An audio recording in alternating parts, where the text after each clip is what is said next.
Hello everyone, today we talk about the standard bearers of the ancient world and more specifically of Celtic religion and Totemism. So this is a topic I wanted to introduce for many reasons. The first one, it all began because I wanted to talk about Celtic standard bearers. And as it happened with the Roman standard bearers, I realized that it's not that there is this huge deal to talk about. I mean, you could wonder how these standard bearers were equipped, what their gear was, but ultimately what really made them differ substantially from any other thing is what they were carrying as a symbol, I think, especially since we're talking about the Celts. I haven't been... this is the first video I do on the Celts. I also have this very weird linguistical habit of saying Celts with a hard C, like Celts, and when I adjectivize, I say Celtic, not Celtic. So you will forgive this weird thing. Actually, Celt and Celt is both. It's both fine, linguistically speaking. Also because this is a name we know in the ancient world it was hard. Like also from the languages, other languages like Greek or Latin, it was the Celtoi, and in Latin, seemingly in pronunciatio restituta, it's Celti, not Celti. However, this is not the point. The point is really, the function of a standard bearer is practically the same everywhere. It has this self-evident role of bringing, obviously, first of all, showing where the unit is, because that's really the first thing. That even in a front line there is always some gap within the units. The battles can get pretty messy. These units have to be a little bit distanced, and during combat you need a rally point, and that's gonna be under the standard. It's always been there. However, these standards naturally had an additional symbol, additional symbolism attached, that we can see in this period in history as a fully a religious symbolism. This starts changing slowly into the Middle Ages, as with the Christianization there were still Christian symbols that obviously in the sense were religious, but others that were from heraldry, for instance, that were a relic of this ancient symbolisms that often were pagan or but that starts growing increasingly, say, detached, although we shouldn't stress this so much because perhaps at the time they were really felt even in this extra, but especially in the feudal age this starts to change, especially towards a dynastic direction. But this is not important. We're not going to talk about the Middle Ages today. But at the time, in the ancient world, the standard was a sacred object.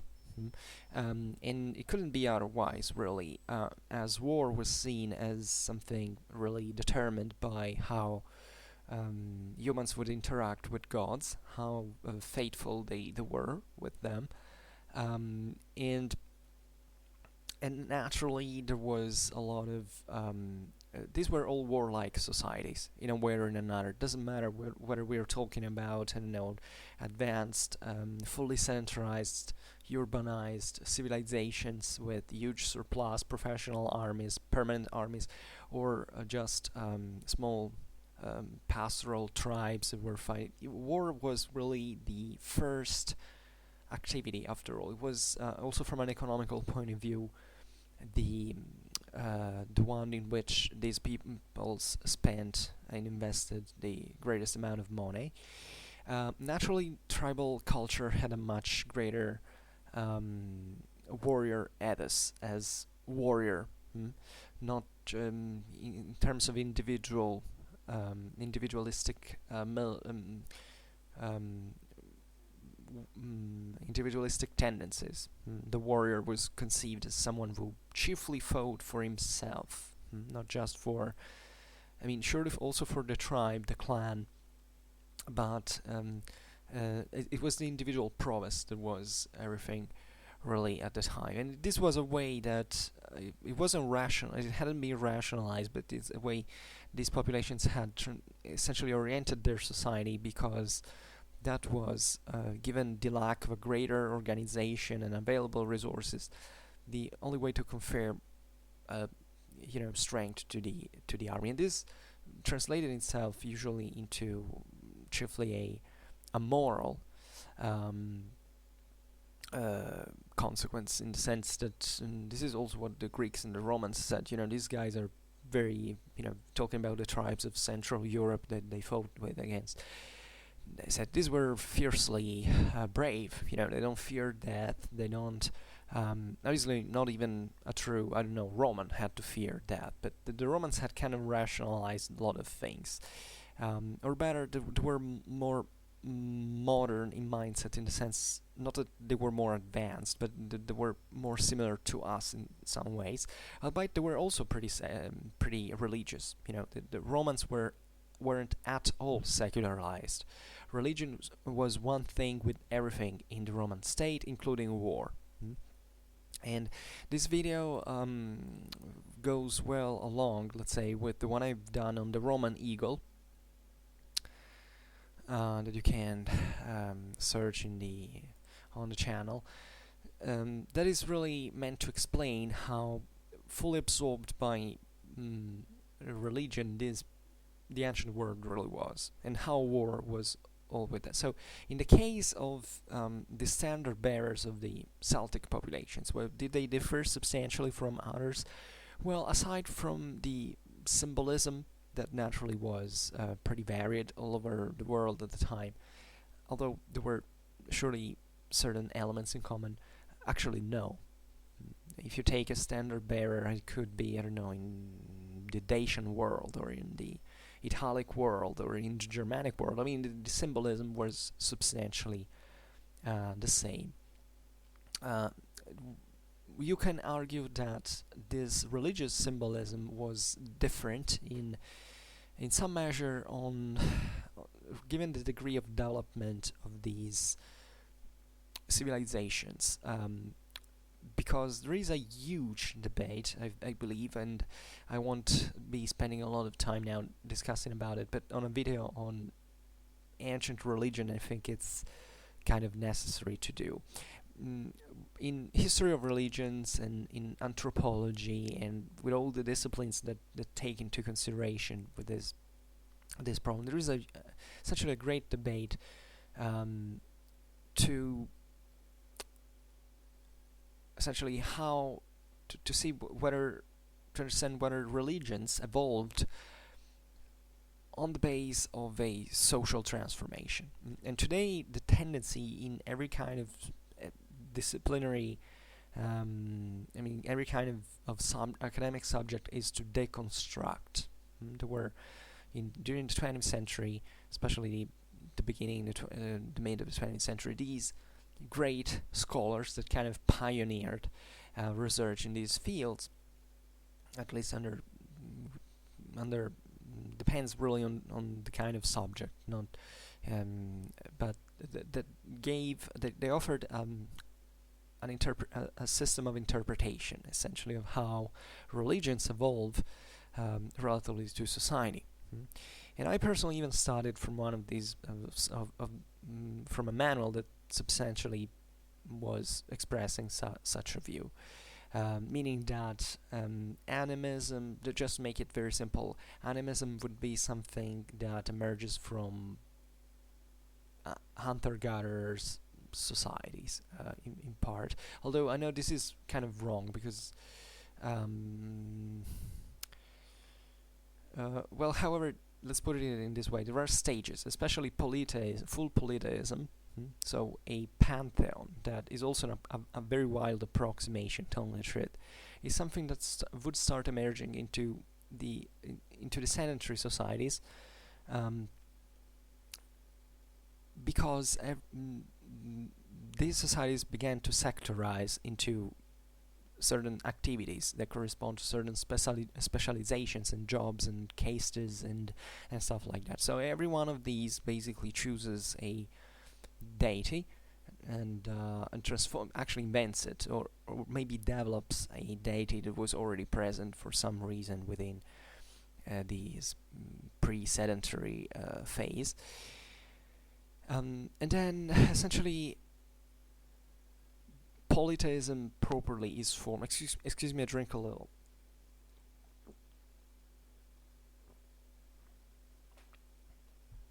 I mean, polytheism, as we have canonically invented it ourselves, as that pantheon with that certain deities that are canonic and well defined, goes.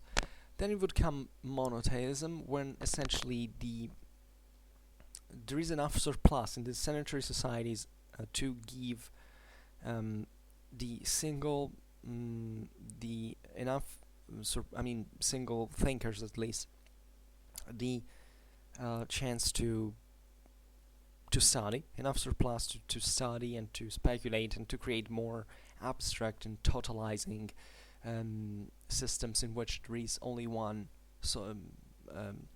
almighty God that basically surpasses the polytheistic view. And as you understand, this is a very bad approximation of how religions work, because objectively historians of religions and anthropologists have seen that different societies actually evolve in different ways. But in my opinion, the actual transformation towards this process, independently from the stages that it goes through, it's really correct. I mean, the idea that, for instance, in a more advanced society, like it could be the Roman one, for instance, of the 1st century AD, let's put it, because also Rome has never been the same thing. It was indeed more canonic. It had adopted partly this Hellenic pantheon, making more or less the Roman deities fitting into that, or at least having this syncretism, and accepting these major deities that we also, I don't know, will learn as we're little about. You know, Mars is the god of war, Athena is the goddess of wisdom, and actually Athena is the goddess of war as well, and also that is quite important. But I don't want to confuse very much your mind, but the point is that there is a plethora of minor deities that revolve around these bigger ones that indeed never disappears from this previous background. And the idea is that populations like the Celts and the Germans, for instance, had having not developed as much as the Greeks, as the Romans in terms of civilization, they had more simple society, more contact with, more dependent on nature in many ways. It's they kind of remained more stuck to this individual thing, and smaller individual deities that really belonged to even to this sort of animistic background. So it's very difficult to draw actually a line between polytheism and animism, because they are just approximations. First of all, as I always say, polytheistic is a term, is an adjective we use only because we have had a monotheism. I mean, the term polytheistic is a monotheistic invention, substantially. Because if you are a polytheist, it's normal to have multiple gods. You don't need to define that, because the way you see it, you look at the world, is essentially normally thinking there are deities everywhere in the world. And it doesn't matter whether these are more or less codified deities. For instance, with the Celts, now we will try to see how also the passage from zoomorphic to anthropomorphic deities corresponds to a certain different view of the world. The idea that a more humanistic idea, for instance, in which mankind kind of deals with what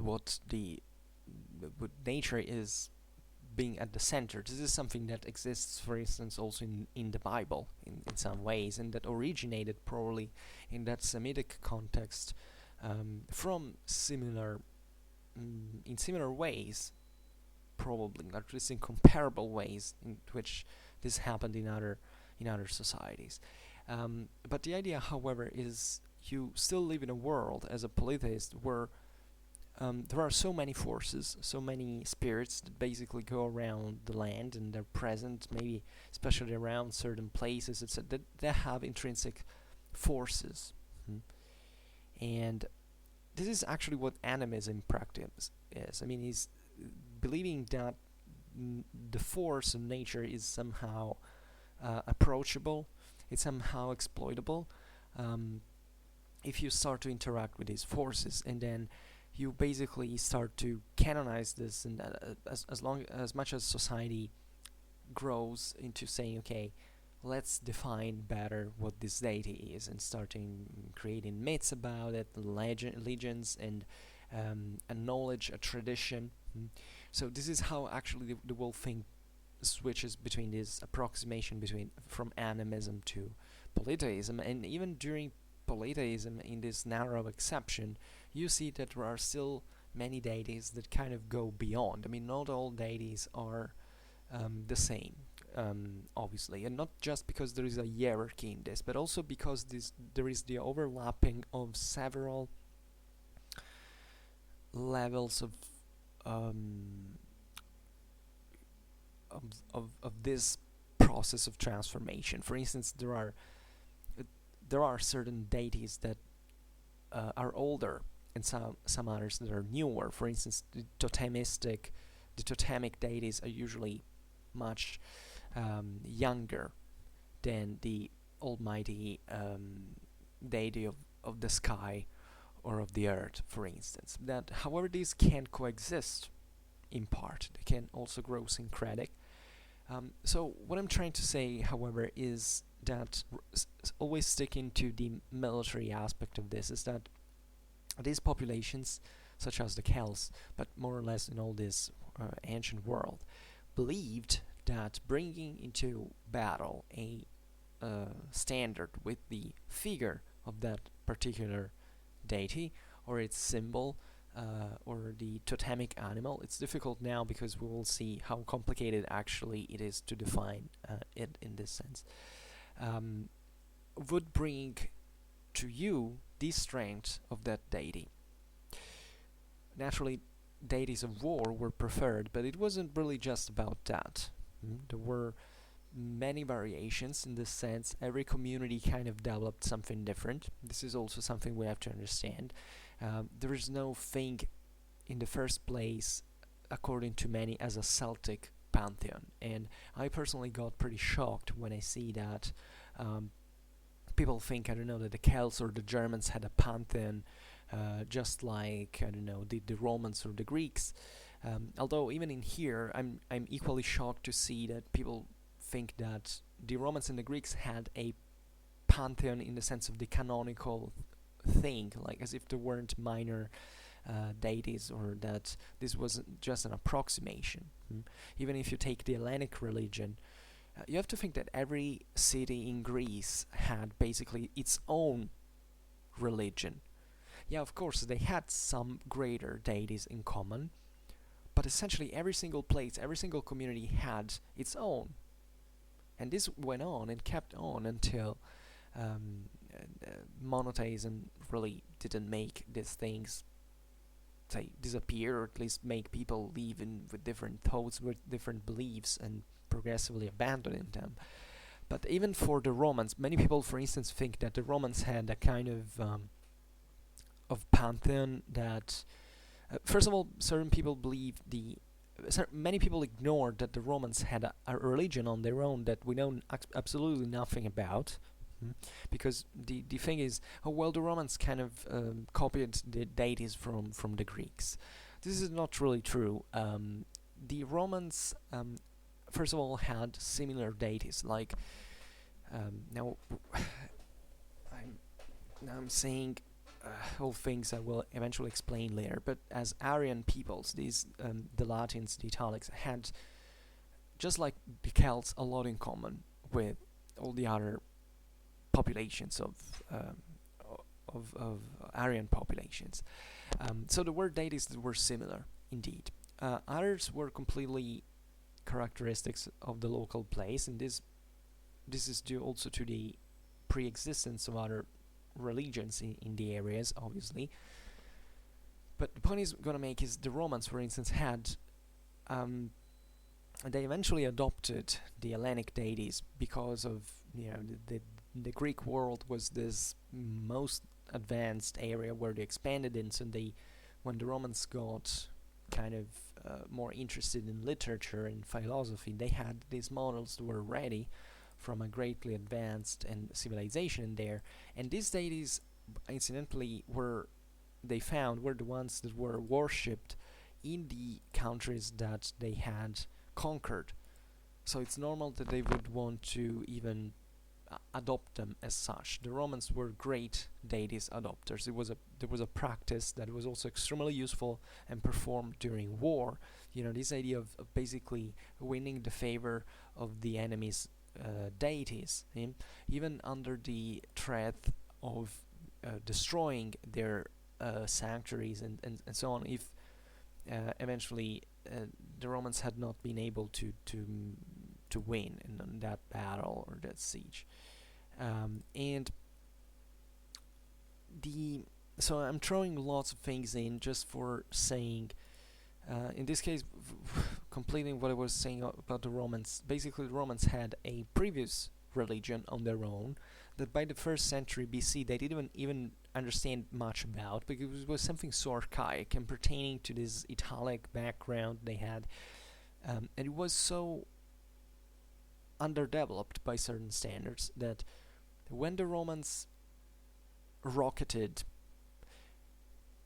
into the last centuries before Christ, they kind of went past that mindset, that archaic mentality, so quick that at a certain point they lost contact with that, and they found more easy to adopt the Hellenic, let's say, pantheon, and kind of making a synthesis of their Italic background and this kind of Greek religion that, however, was also here enormously influenced by other cults, other populations. So in polytheism, you can't really say this is a kind of a national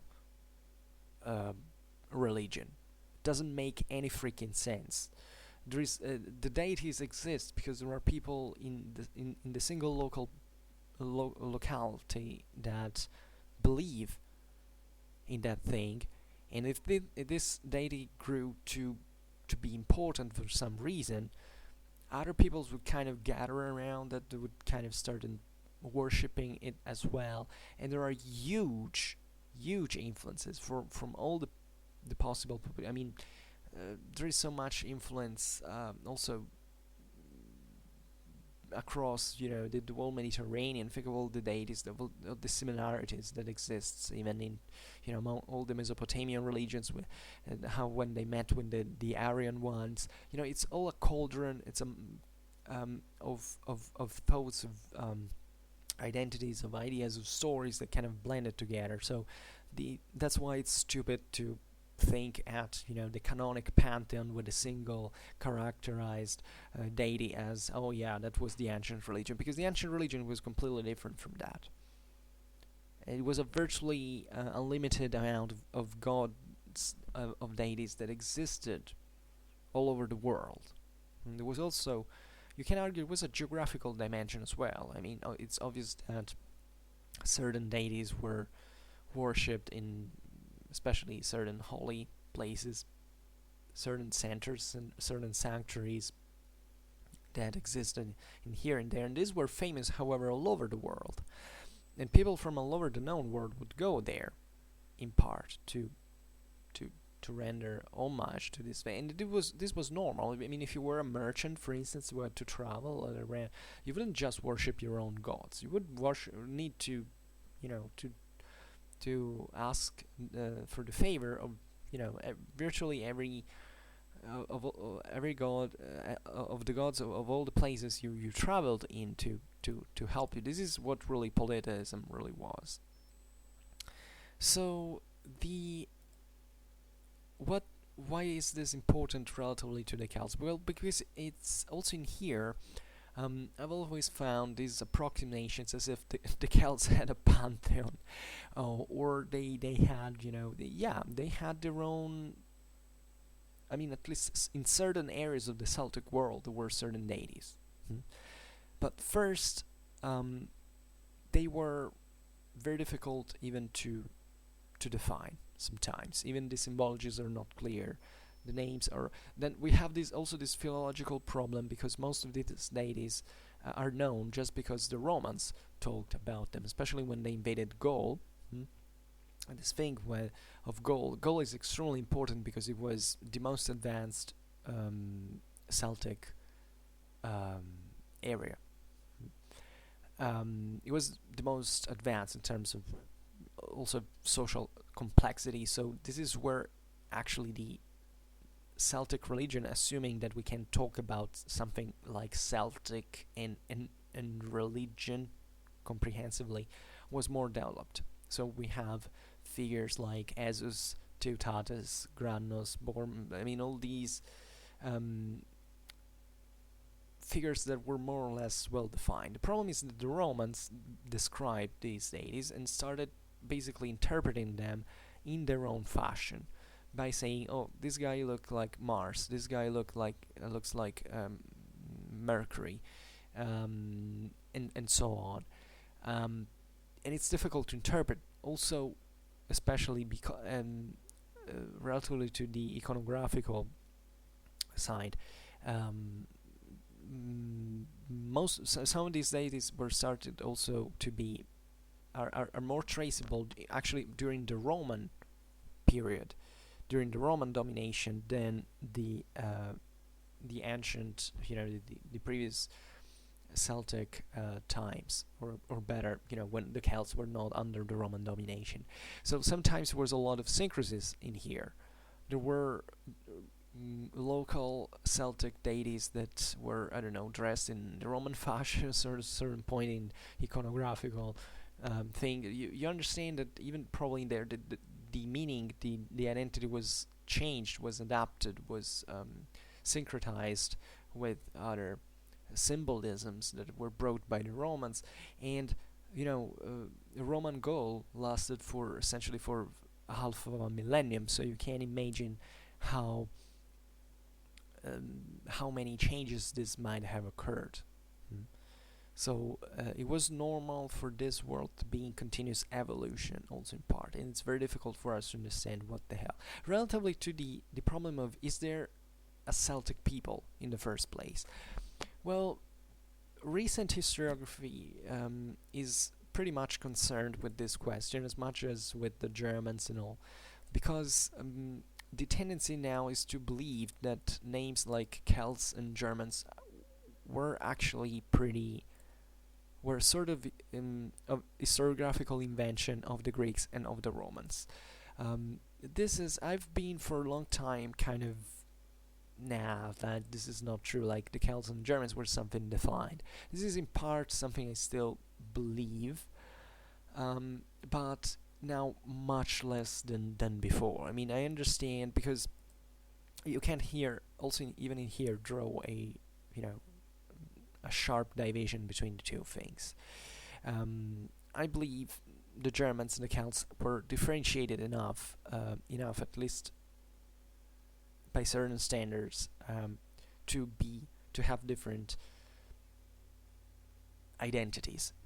Now the problem is how these identities were really felt, because it's obvious if you read Caesar, that deals both with the Celts and the Germans and says, okay, these guys believe this and that other guys believe that. They have different traditions, they have different customs, etc. But aside from the syncretism that you can't find even from there, it was known by the Romans. So this is also quite interesting. I mean, the perspective that these ancient populations had about themselves. I mean, the Romans were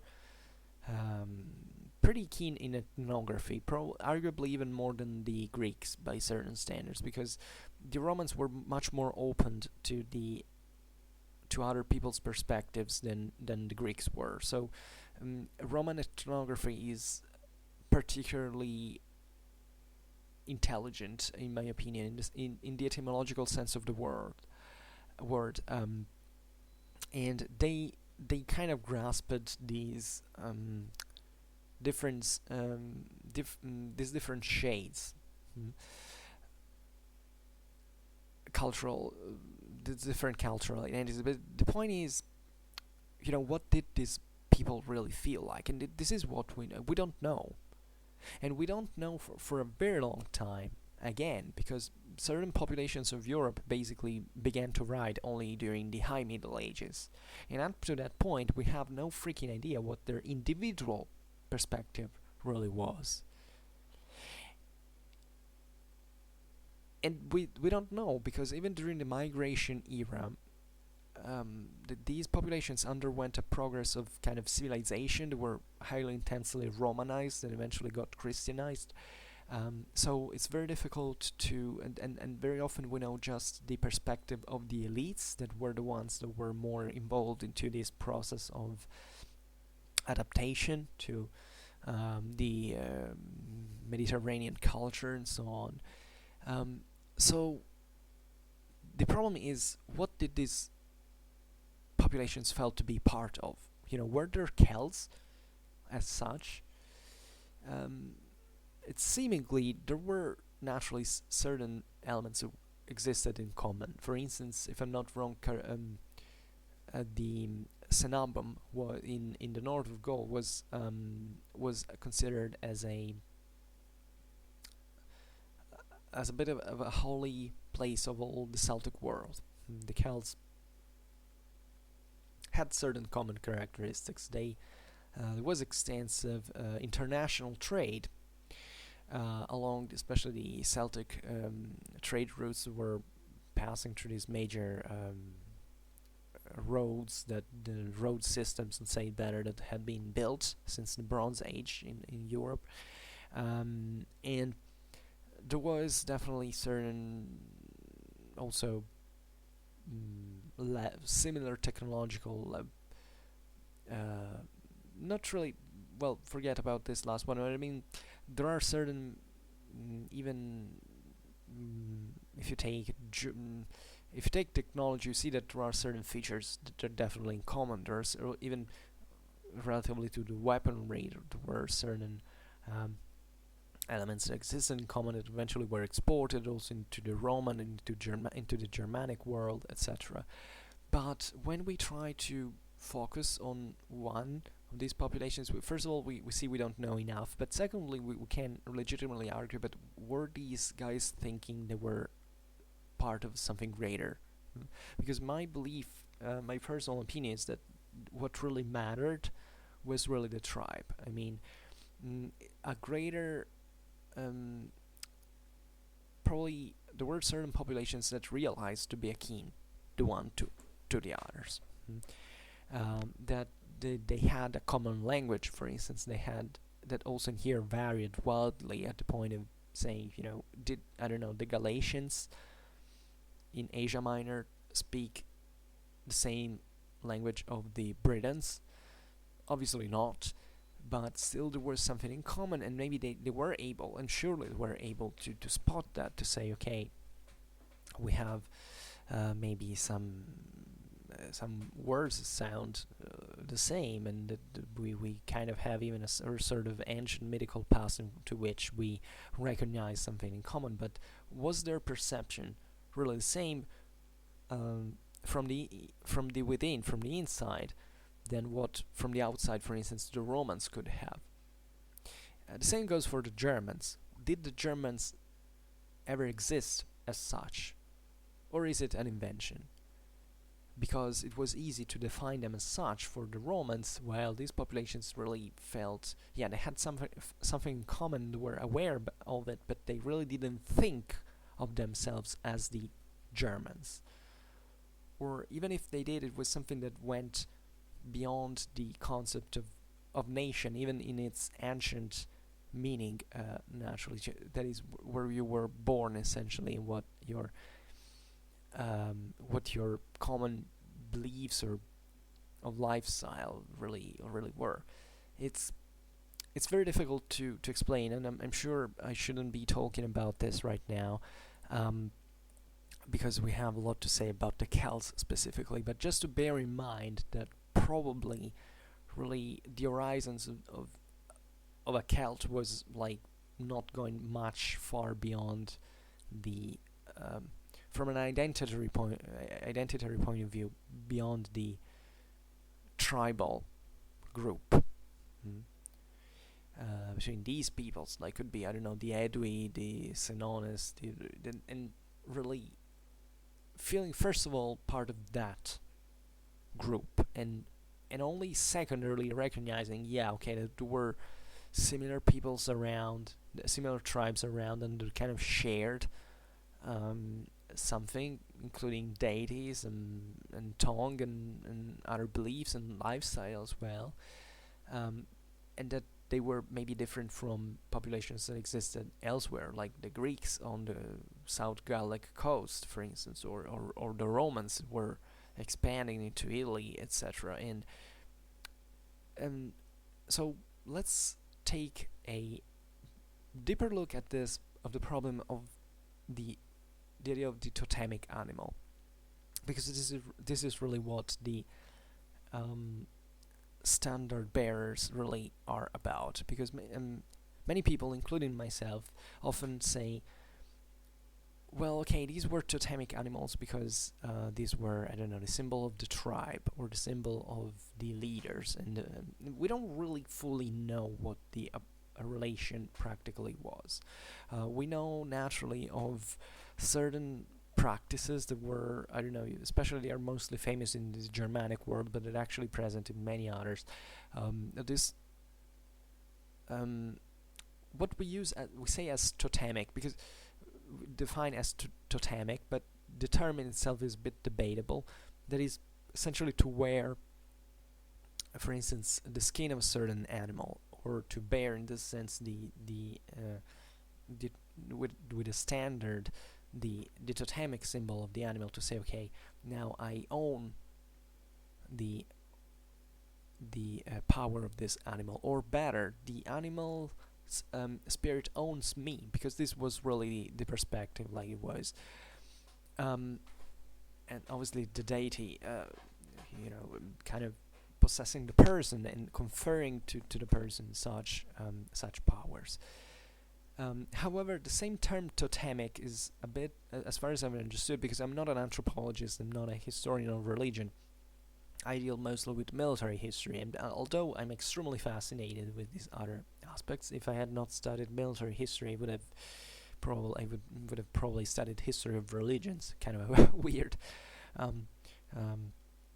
alternative, given my interests. But this is important, because the more I've studied about these peoples, the more I said, okay, here we kind of got it all wrong. We tried to rationalize these populations, to secularize them, to interpret them throughout our modern categories, and we failed badly. And just now we're basically becoming aware of the problem from a strictly historical point of view, because that's the problem. What that I had with today's video, telling the truth. What I have to say about Celtic standard bearers. They're just one guy with a stick and the symbol of an animal over it, and yeah, what else do I have to add? And it's really much deeper, as you understand, and especially from, even if you're interested specifically about military history, you have to realize, you already realized at this point, that it's all about this psychological side. I mean, war is chiefly about a matter of will. It's not a matter of physical annihilation. I mean, physical annihilation has necessarily to exist in war, because otherwise you can't fight. But the ultimate goal is to actually break the enemy will to fight, to exist.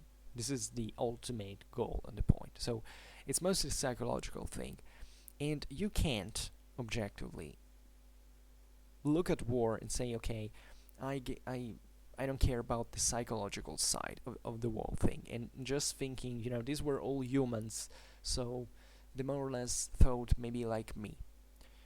Yeah, sure, there is a component like this. I mean, there are certain things in war that cannot be changed, because definitely we are still humans, and there are no sensible, there are no differences at all, telling the truth, between, I don't know, us and these Celts of 2,000 years ago. We are essentially same people from a genetic point of view. It's our behaviors do not change because of some genetic characteristics. It's the world we live in, it's the environment that really brings us to live in think in very different ways. Well, this is where I want to concentrate the attention in. Taking away for a moment the strict human hardware and how it works, and looking at the software of it, like how you are used to think because of your culture, of your identity, and so on. Because when you study history, you realize that makes a very big difference. And you can't understand a Celtic warrior of the 2nd century BC if you do not understand what if you don't try better to understand what his beliefs were, what his society was, and how his mindset was. Because eventually what happens on a battlefield is dictated by what you have in your mind. So it's crucial to understand how this process really, what's in that person's mind, and how the beliefs were associated to these symbols were evidently carried to battle, because we have extensive evidence of this really developed, and how therefore through these symbols such populations conceived and fought war. Because according to me it's very important. So we will try to concentrate now on this animal symbolism of the Celts and trying to understand what was there behind that. So first of all, if you look at Europe even before the Iron Age, I say at the beginning of the Iron Age, you understand that the iconography of animals like birds and other beasts surely is out there. The Celts were advanced enough, especially in the major oppida, the major trade centers of the Celtic world, to mint coins. And on these coins we find, actually, during the Iron Age, in pre-Roman times, lots of different kind of animals. There are horses, boars, bulls, birds, even various kind of snakes. So the idea is, however, especially when these finds are very old, like, I don't know, the 7th century BC, when arguably we find at least the evidence from which we start finding the evidence of such depictions largely, we say, okay, we don't really know at which stage, what are these. They're just decorations, like motifs, and is there a greater religious symbolism attached to that, how developed it is, what does it mean, etc. In later times we definitely know the Gauls, especially, as I was saying before, were the most developed Celts, and therefore the ones that we are better informed about, also because the Romans had this very intense romance with Gaul, and so that the region became some of the most intensely Romanized of the whole empire. You find these deities that are normally said, oh yeah, these were the Celtic gods, and first of all they were Gallic, usually. I've seen certain read a study once that was trying to find, for instance, similarities between the Gaelic into, let's say, the Irish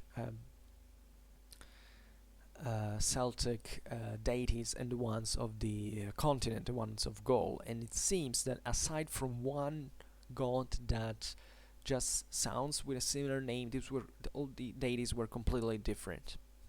Yeah, there were sometimes certain similar symbolisms out there, but there are things that you can find it at that level also, with the same similarity you can find it even with Roman symbolism or Germanic symbolism. I mean, it's something that went beyond the strictly Celtic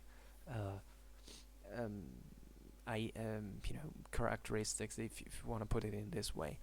So even in here, there was a very big degree of differentiation. Today we will mostly talk about the Gallic deities because of this reason. We know more about them, and secondly, they are the ones of a we know more because they were both coming from a more developed society, and secondly because they were better documented by the Roman invasion. So there were deities like Esus, Teutates, Granus, Bormanus, Litavis. These at the time seemingly, at the time I would say of the Roman conquest of Gaul, had seemingly quite definite, had a quite definite character. I mean, they had names, first of all, which is not something you have to give for granted. They were defined with certain characteristics on their own. There were certain animals who were associated to them. You find them actually more widespread than other deities. Also, even if from what we can trace, we can't even be sure these were kind of truly national. To put it in this way, I'm using the term national. They were national deities. I'm using national in the Latin sense of the word. That is not like in the modern sense. Nation comes from natio in Latin, or natio if you want the ecclesiastical pronunciation. That basically stresses the fact of the place where you were born, not necessarily even the one where your ancestors came from, and it was conceived as a sort of more of an customary term, like not strictly identitary, because it was the fatherland was another thing. So where your fathers came from, the patria, and this was, by the way, the root pater, patra is something you find in every single Aryan tongue, I think, and so it was common even as a conception too, because these were all in origin nomadic populations, so they knew that they somehow came from somewhere else, so they needed to distinguish the place where their ancestors came from linguistically from the one they were dwelling in. So natio or natio stands for that essentially. But also in here we don't clearly know. I mean, it's not necessarily that every single Gallic tribe had these deities. As we were saying before, these seemingly were the most prominent, generally speaking, but there were so many others. Obviously, we know nothing about, unfortunately, because they are lost in the mists of history. But there were, and as we were saying before, arguably every single place had kind of its own little kind of pantheon, put it in this approximate way, in worshipping them especially as local deities, because this is also the point, is that there might be also a greater deity that exists all over Gaul.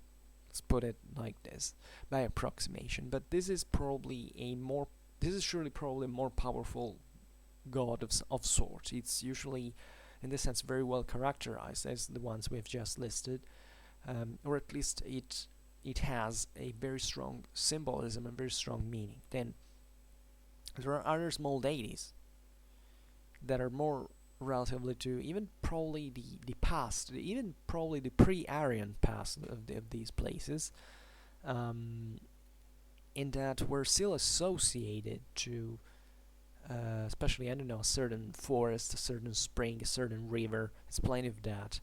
There were lots of deities corresponding to rivers at this point, and these had they were closer to the animistic past, while the polytheistic deity in this sense is going already to be something more transcendental, something that exists kind of everywhere, that it has its own symbolisms. Maybe it resides in certain places, but these places are like a unicum, like if I don't know if there is a goddess of the hunt, for instance, well, you're gonna find her pretty much everywhere you're going to hunt, or at least in a certain place. It would be interesting to see, to think, to know, where, I don't know, a certain god stopped its influence in the ancient world, because all the Celts, by the way, were really globe trotters at the time. There was plenty of Celtic mercenaries pretty much everywhere into Mediterranean. Find them in Egypt, in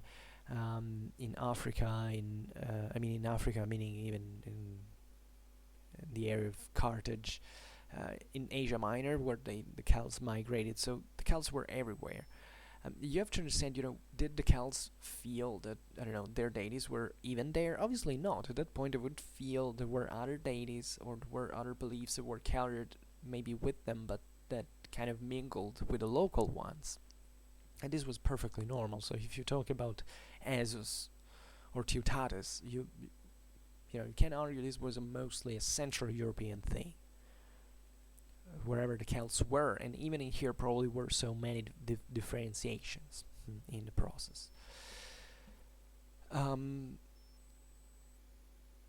So certain of these deities we have listed, now we're actually talking about others, were associated to an animal. For instance, Tarvos was the bull, Mokos was the pig, Epona was the goddess of horses. These were all very important animals, given the symbolism they had. We will go a bit deeper into that later. But even if there was Damona, for instance, the goddess of cattle, Mulo was represented like an ass. So you understand that, at least these were animals that were associated to the divinity.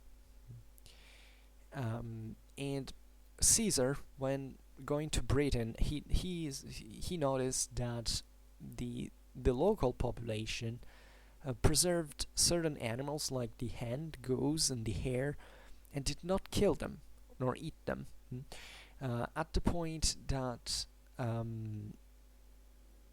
in such countries, as much as elsewhere, there was a kind of supreme respect towards them, and they couldn't be harmed. If you think about it, the same name of the Gauls derives from the rooster, and that's the point. Today's France symbol is the rooster. Still, because objectively, and this is something the ancient were noticing, they were called like the same way. So even looking at Caesar says that the hen and the were sacred. This gives you the idea there were certain. Here it is where you can argue there was something in common of the Celts. It was noticed in this case by the Romans, in that, however, the Romans weren't saying, these guys are all alike, they all believe the same things. There are variations, there are these gods, however, they are there. But so there are similar customs, similar identities, and they're still varied. Even Caesar, if you think about it, he kind of draws this difference between, for instance, the Central Gauls and the Belgians. Definitely also the Britons kind of were similar. The Britons actually were essentially an emanation of the Belgians. So this world had differentiated in some way. And just think at how much time it took. Even just think about the Celts, the Proto-Celts migrated into these areas around the second millennium BC. They arrived into Central Europe. Let's just say this in that period. And just think how in more than one millennium these beliefs could differentiate locally. So there is nothing really surprising about it, and according to me it's even challenging to pretend there was something you know, because it would be surprising if there was still something so deeply in common. Obviously, there sure was at an ethnical level, even on a linguistical level. Actually, another thing we ignore, I don't understand for which reason, is the similarity that existed between the Celts and the Italics. Much of the studies that are carried out on the Celts are greatly helped by the one on the Italics, because they basically spoke a very similar language. I mean, Latin is extremely similar to Celt.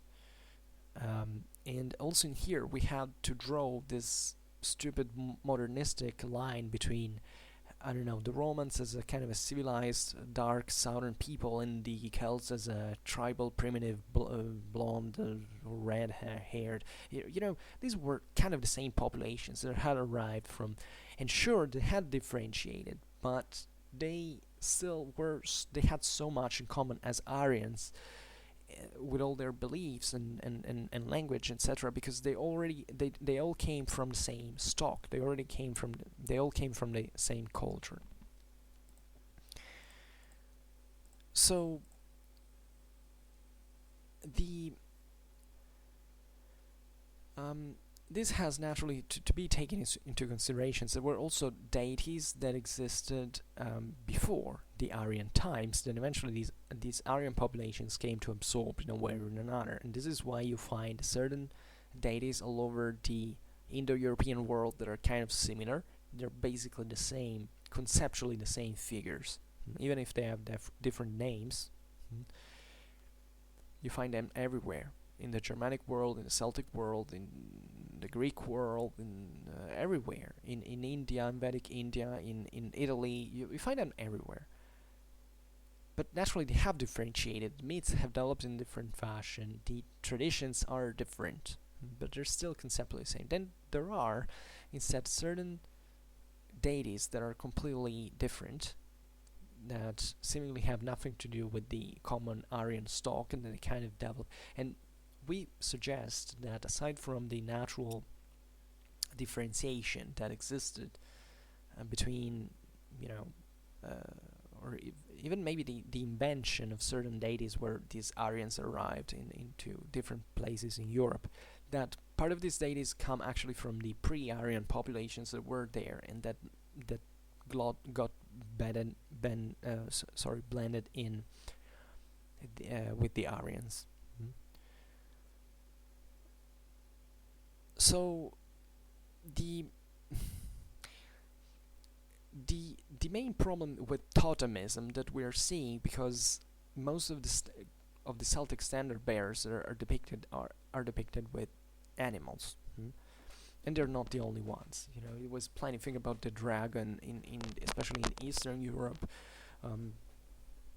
that as a totemic name even gave seemingly the name of the to the Sarmatians as such, because the root is Saurus, so was where the name comes from. This, by the way, are all transliteration that was from Greek, for instance, but they were defined that way. I don't really know about the Sarmatians, how they call themselves. I don't even know if it is actually known, but just for saying how difficult it is for us to understand really the identities of these populations. But the problem, and people say, oh well, but so these animals, yeah, they were used kind of everywhere. But in case of the Celts, now we're talking about them, you see these animals like the boar, the bull, etc., and you say, oh well, this is a totemic animal. Now the narrow and more and proper the narrower and proper definition of totemism is actually associated with the belief that certain animals actually that certain clan leaders, let's put it this way, descended from one of these animals.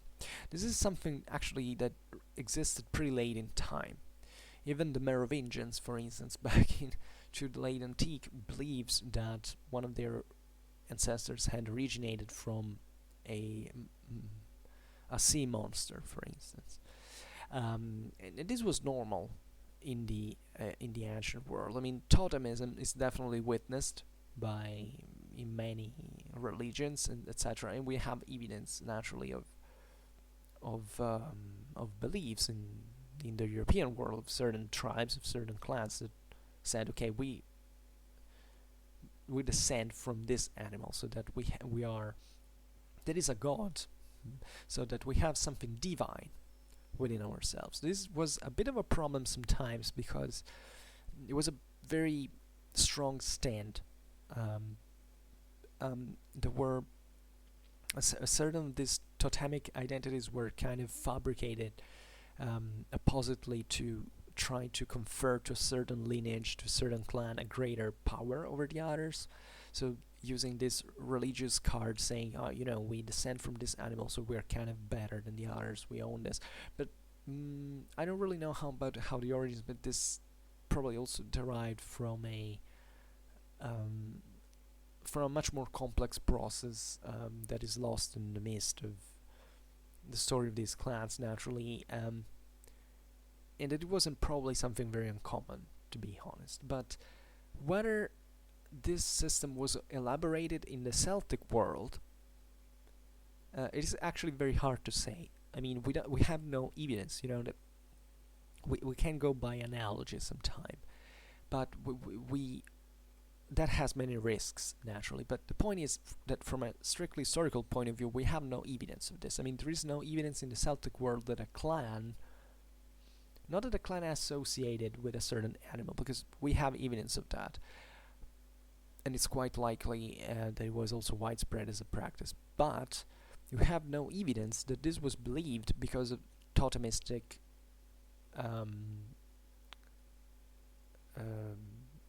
ideas. The idea that clan actually descended from an animal.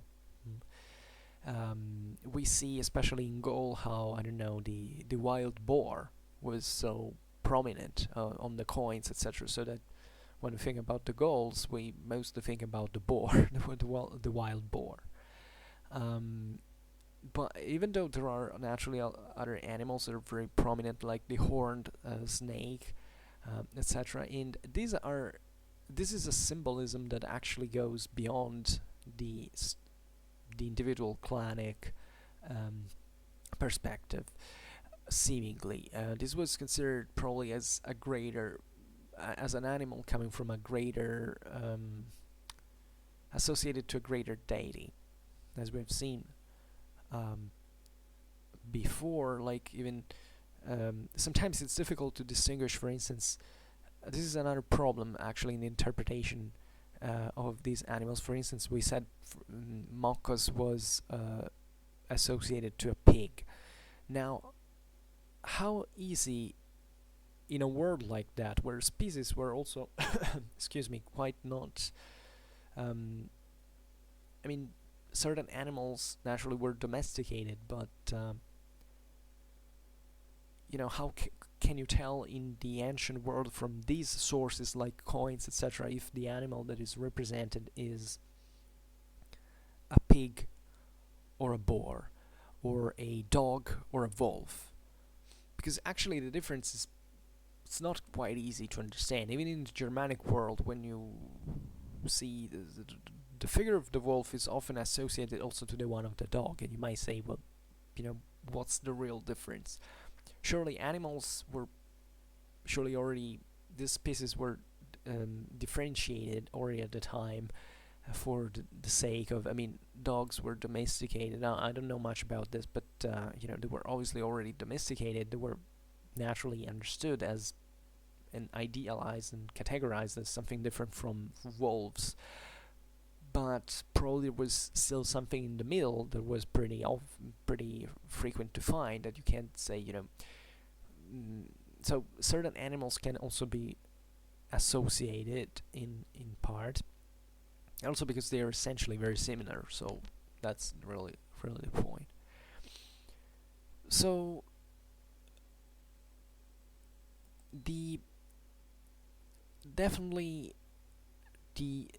these animal figures were associated to a certain form of totemism, meant also in the broader term, like saying, I don't know, we as a tribe have this animal as a symbol. This was pretty frequent. Another point, however, in here is to understand what was the relation of humans with these animals from a religious point of view. Because, for instance, was the human feeling superior to these animals? Now, also in here, there are many transformations that surely the Celtic world underwent throughout all excuse me, its existence, its time. So we have said, especially it seems towards the late Celtic times, there was a more humanistic perspective of a human that is surrounded also kind of by animals. So that is a pretty evident symbolism, at least of dialogue with mankind, with nature, from a central position. So that has it's not really the idea that human dominates nature, but it's really the idea that nature kind of revolves around mankind. It's very interesting as a perspective. At the same time, however, this is something that you can easily find from iconography, even though iconography also in here is canny. You don't know whether, in the whole Celtic world that extensionally was something pretty big, whether this was perceived everywhere or it was just, a certain place or not. Surely ideas traveled fast, so sometimes we would be surprised by how, usually there is a very slow but and progressive transformation, after which, the final product, if we can call it like this, is kind of easily exported. Although there have to be also the necessary conditions for this idea to take root. And history of art is also very beautiful for this, because you can sometimes observe the change of in mindset of a people, of a culture, through such perceptions. For instance, if you look at the art of the Germans that kind of that arrived into the lands of the former Roman Empire, especially ones that had remained more in the wild, into Central Europe, that were superficially Romanized, you see that their art is extremely disturbing.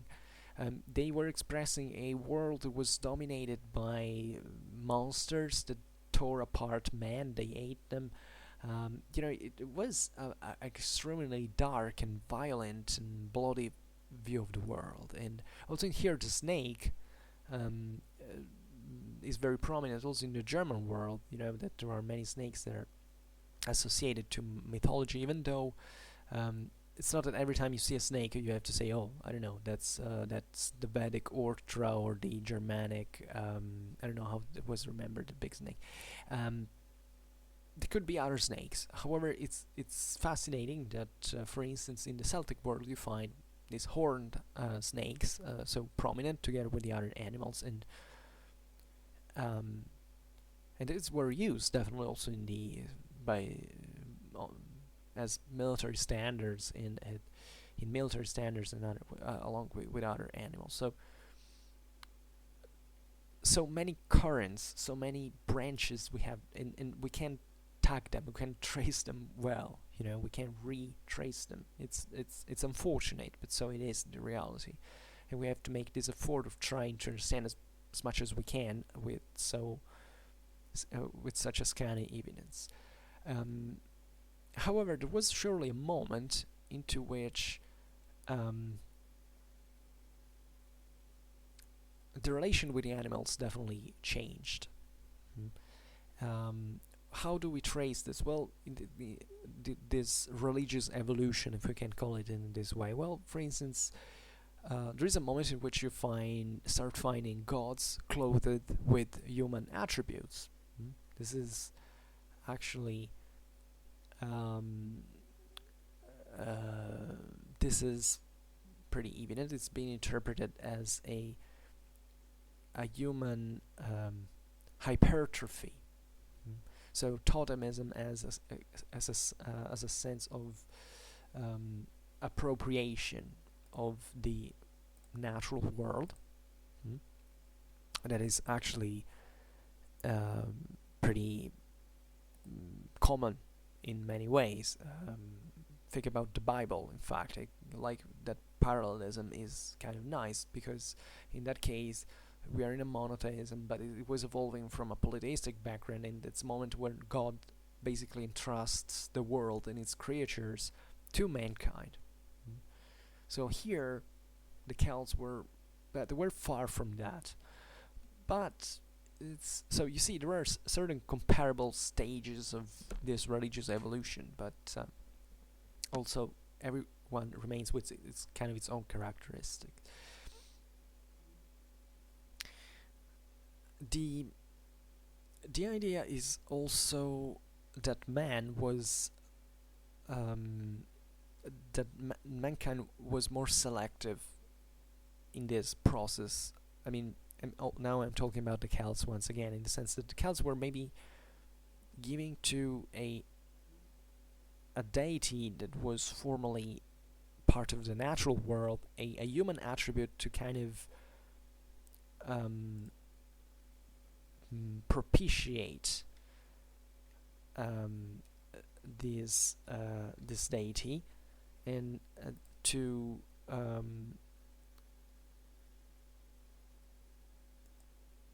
kind of win it as an ally. This is the idea. You try to humanize this figure because you feel it closer to you, and it can be an ally against some force that can be, by the way, in this sense, an invisible enemy. It might be a deity. It might not even be a deity, but a force.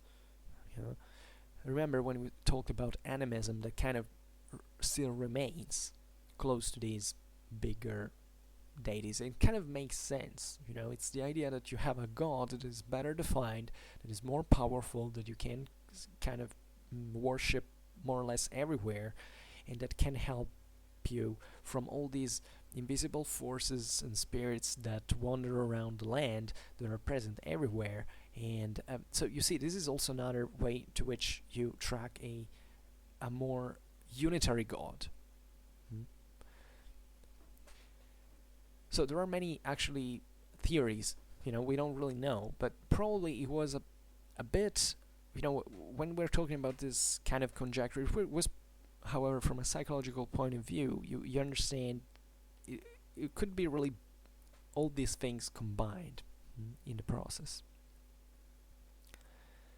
At this point, for instance, the idea of the animal, what is that? Because there might have been also the animal, the totem animal, especially if you think of how it was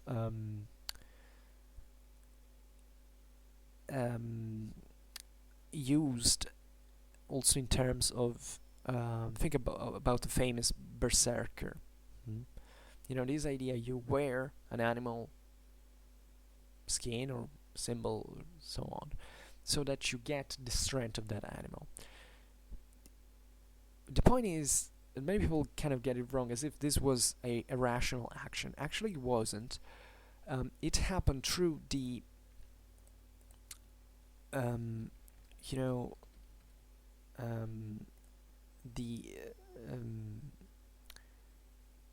the animal seizing the person. This is kind of this was how it really was. There was this spirit, this force, basically took you as an individual and possessed you, and you became that animal. This happened really exactly. In fact, the berserkers especially were outcasts in this sense. They lived outside of society because they didn't belong anymore there. They were animals themselves now. They were those animals. They were not humans anymore.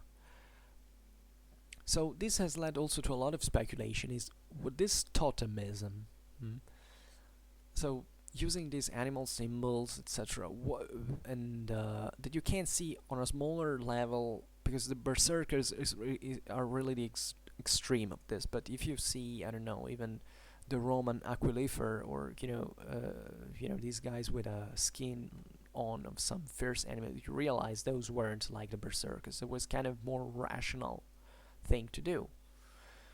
They weren't fully possessed with the furor that, in fact, the same Romans talked about when looking at the German warriors. They wore these skins because they thought they gave them more strength, but as Romans they had kind of more rationalized that, and this is what the Celts did. I don't know, when they wore helmets with the eagle's wings on, or they carried, I don't know, they wore naturally a skin or something like that.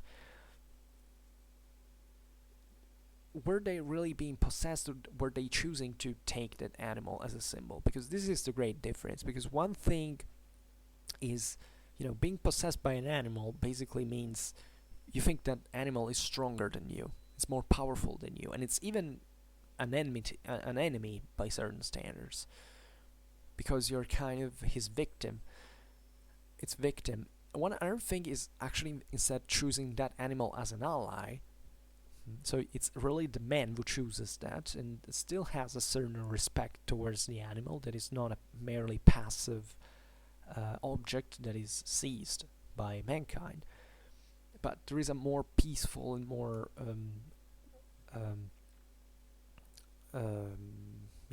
mutual relation in this sense. So this is also a matter of debate.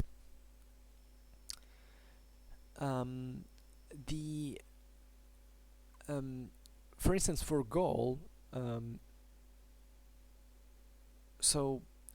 this is how, by the way, Totemism kind of starts, because you wonder, how does Totemism could start really? Where did the idea of a clan that or descended from a certain animal descend from?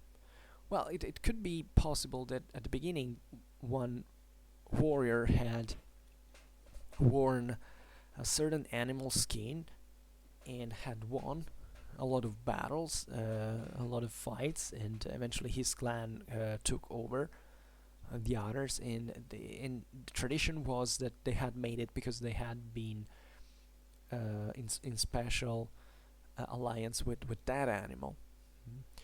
So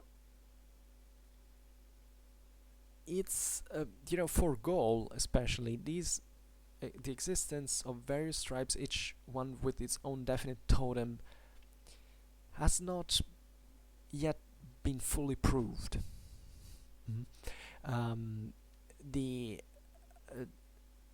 It's not necessary that that Totemism was a kind of an essential part of the Gallic identity. It's not really seen that. Probably was kind of something of halfway. Probably naturally certain tribes had different stories, and by the way, consider that Gallic society was kind of aristocratic indeed, but paradoxically this was because there were so many people.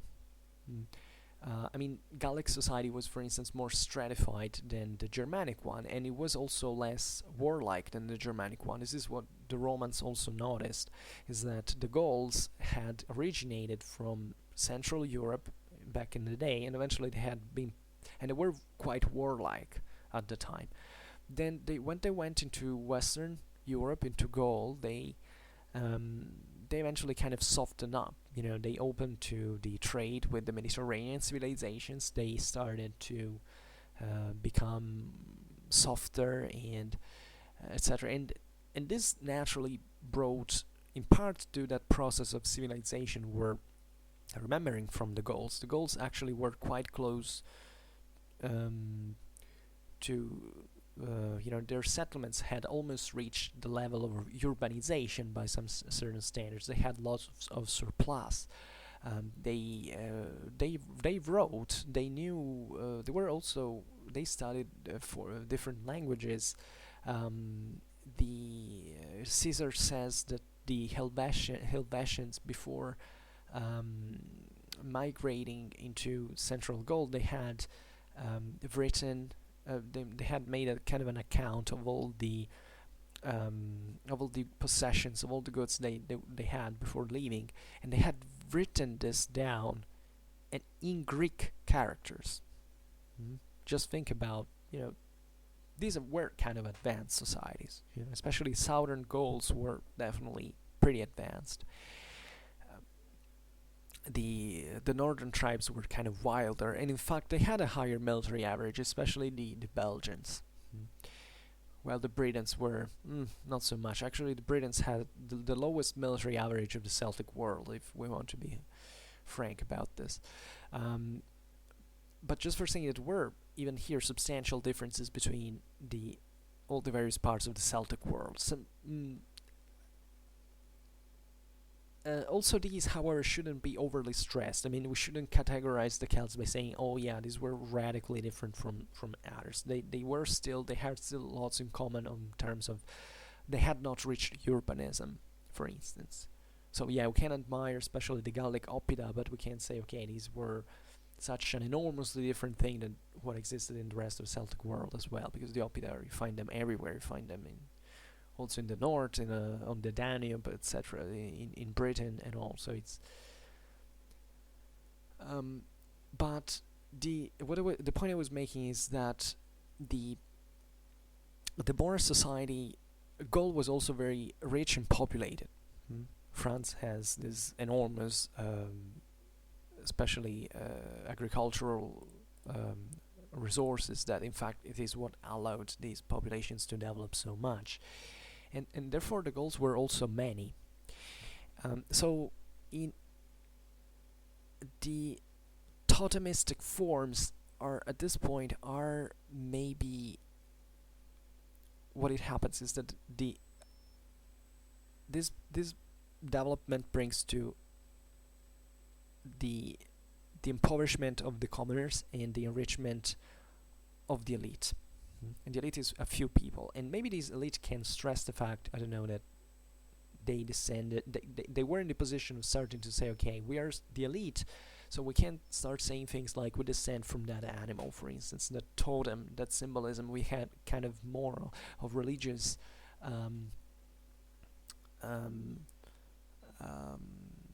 value in part as deriving from that animal, but essentially because it was an elitistic stand, this follows that the rest of the population and ends of this tribe as such, that was also quite numerous, wasn't like that.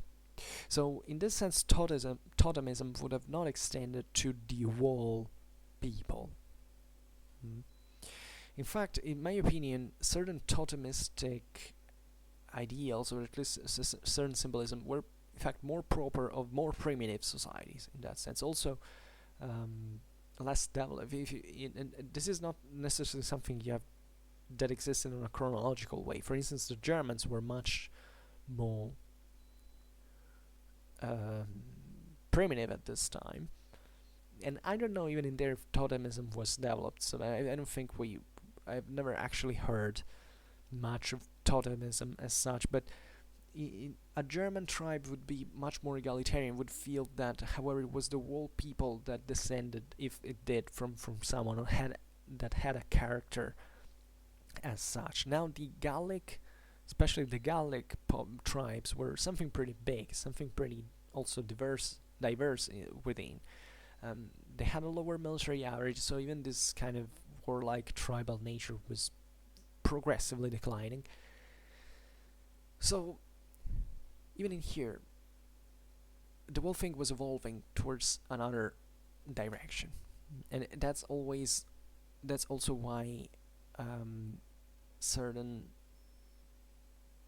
stages of this religion evolution are to be found in Gaul and not in other places, like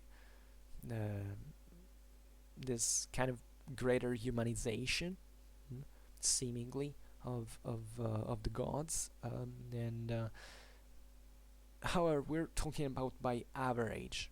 Don't think that all Gaul was like that. Also, Gaul is pretty big, by the way, so there were many differences.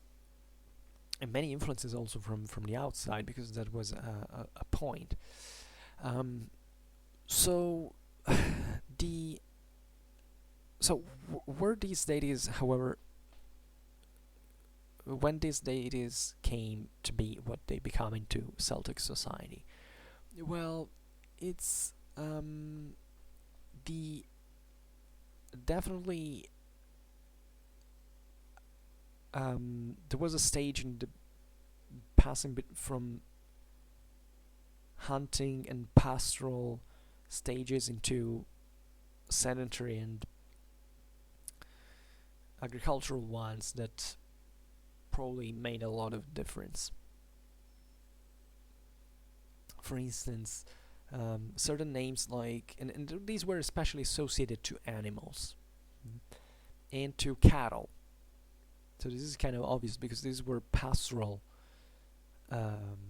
animals. So these were the ones to which, in that stage of pastoralism and existed, were regarded as the most important elements. In fact, if you see certain divine names of the were like Artio was the bear goddess. This was naturally a hunting. It was both pastoral and hunting set of animals. Artio was the bear goddess, Mockus the pig, we have seen Epona the mare, Damona the sheep. So these seem to have been also the more ancient deities for these very reasons, because they belong to the stage of pastoralism and of the hunter-gatherers, essentially. And that also in here, pastoralism actually develops later than hunter-gathering, because hunter-gatherers had progressively evolved to full pastoral societies and eventually settled down.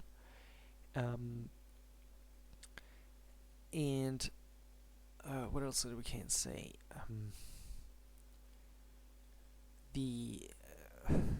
Definitely also these taboos associated with animals were something that probably emerged only when these populations had settled down, because especially certain animals like they are farming animals, and they become to be so precious into a society that is sedentarized. So that Caesar was observing these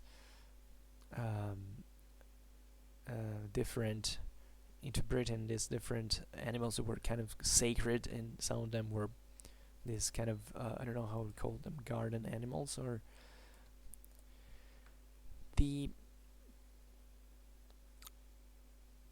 so in the pastoral stage,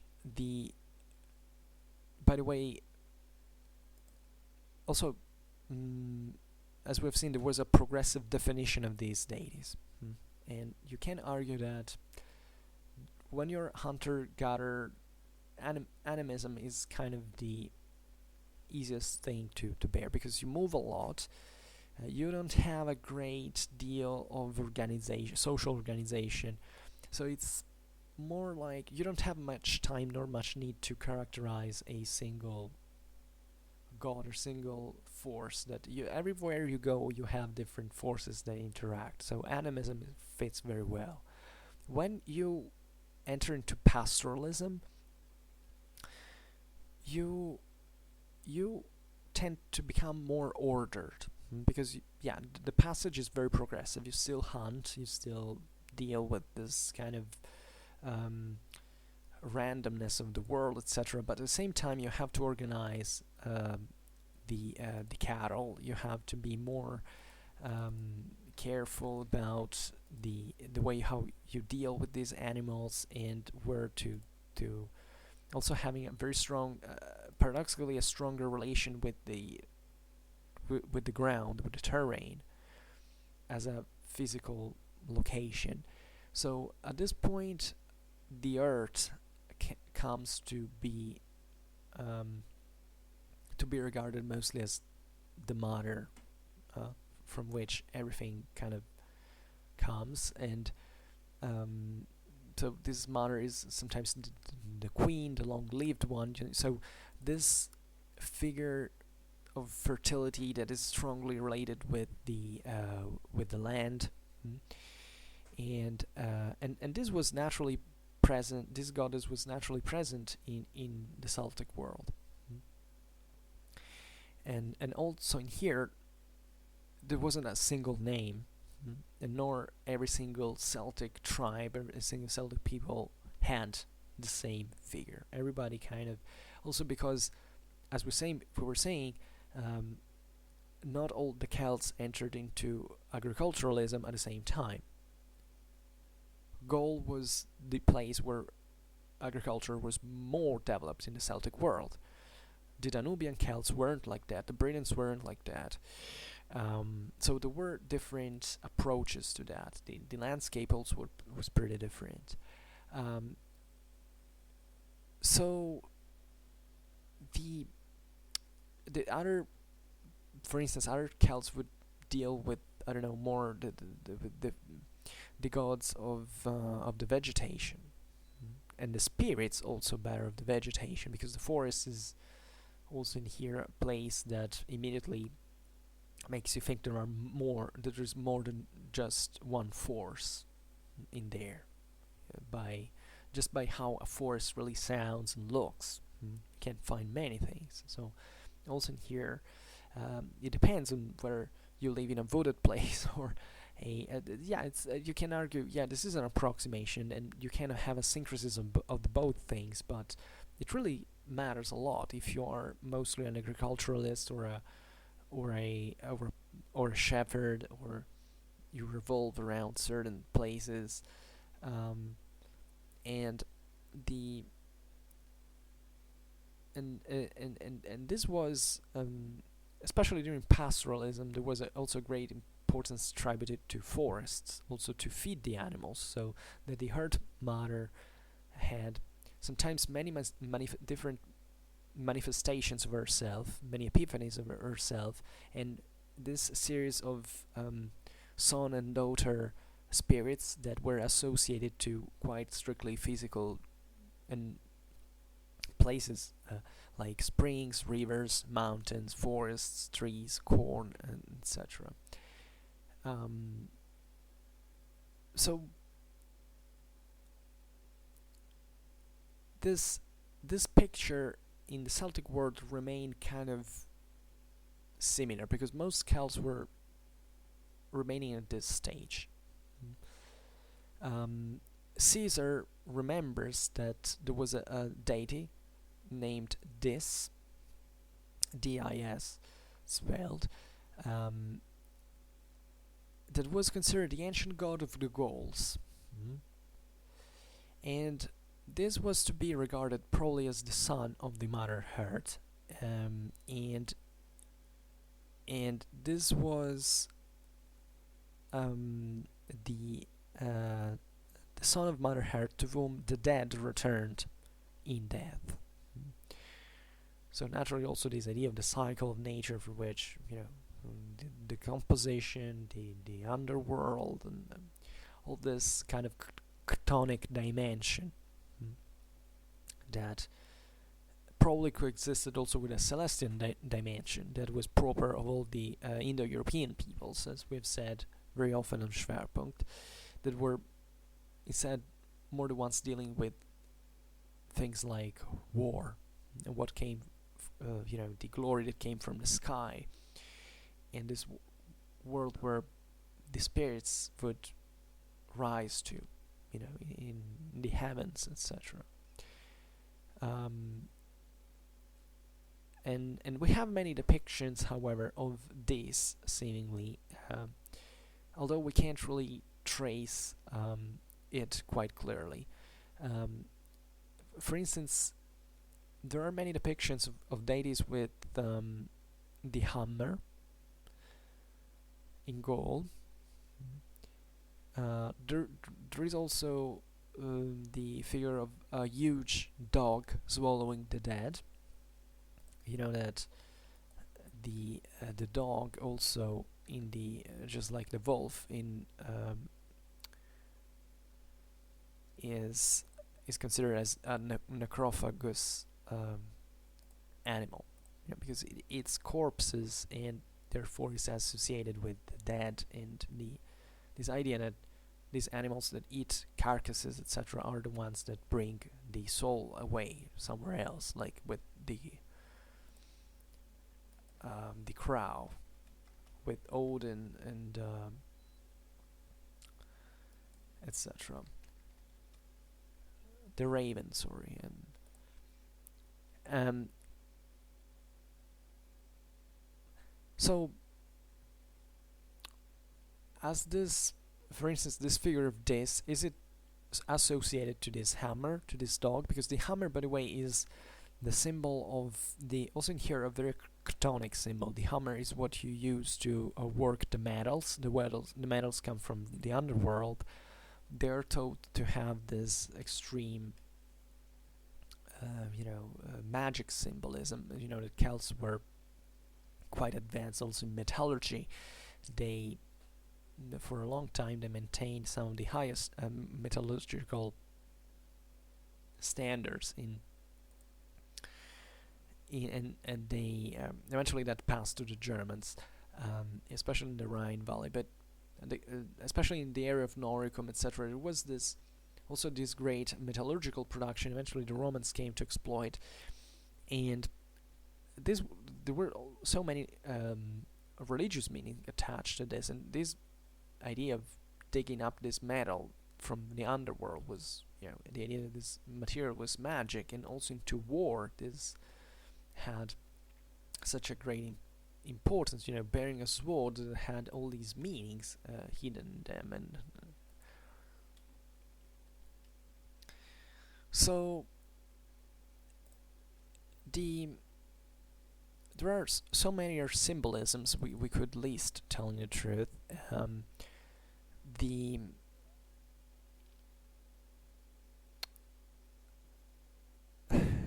There are names of also were used as historical names that really remind us of totemism involving animals. Excuse me, drink a little bit. For instance, Branogenos, and that is son of the raven. Artogenos, or excuse me, this should sound like Branogenos, and Artogenos was said son of the bear. In fact, there are names that actually evolved also from this in later times. There are definitely so many representations. For instance, at Novi en Suya, there is a beautiful. Now it's this has been found in there, but now it's the Museum of Orléans. There is a beautiful horse and stag. These were probably used into religious processions. As we have said, the boar, the wild boar, was one of kind of the favorite emblem of the Gauls, to be honest. And there is a Celtic Diana that really is riding on a boar's back. Interestingly, there are other finds. There's at Boar, it's been found a bronze mule. There is for instance, there are so many things. Also, relatively to the similarity of Celtic or Gaulish, let's say better, and Latin. If you think about the goddess of horses, Epona. In Gaulish, horse is sounds like epos. In Latin, it's equus, so pretty similar. Epona is riding on horseback. It's one of those deities of actually inferic deities of war, of hunt. And by the way, the Celts had, especially the Gauls, actually were obsessed with horses. They kind of appeared everywhere, and the Celts had a pretty numerous cavalry. As we've said, there were these other fierce figures like the bear goddess Artio, whose monuments has been found at Muri, near Bern. Actually, it's Muri in.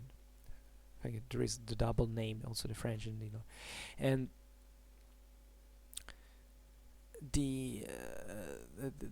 and this goddess had always the figure of a bear standing in front of them. We're talking about Tarvus, the bull, and probably this was a totem, probably. Or what is interesting, for instance, the Romans had this kind of similar symbolism. For instance, the just for saying how the Celts and the Italics were similar, before Marius issued the eagle as a standard symbol of the Roman legion, the other symbols were the wolf, which is a typical Indo-European, hunter totemic symbol, the bull, and the horse. So basically, you see how and you see this in how close actually these symbologies were also across the Alps between Gaul and Italy, and how these two worlds were by certain standards intermingled. It seems, by the way, obviously the Celts existed into northern and even partly in central Italy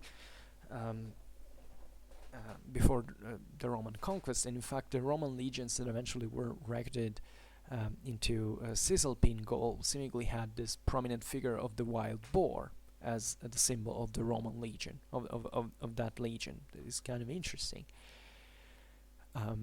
So these were identities were quite broad.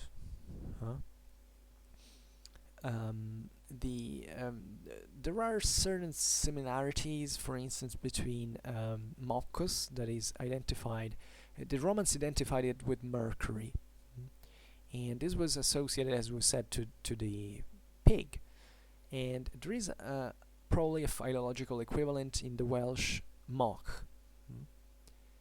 That there was the swine.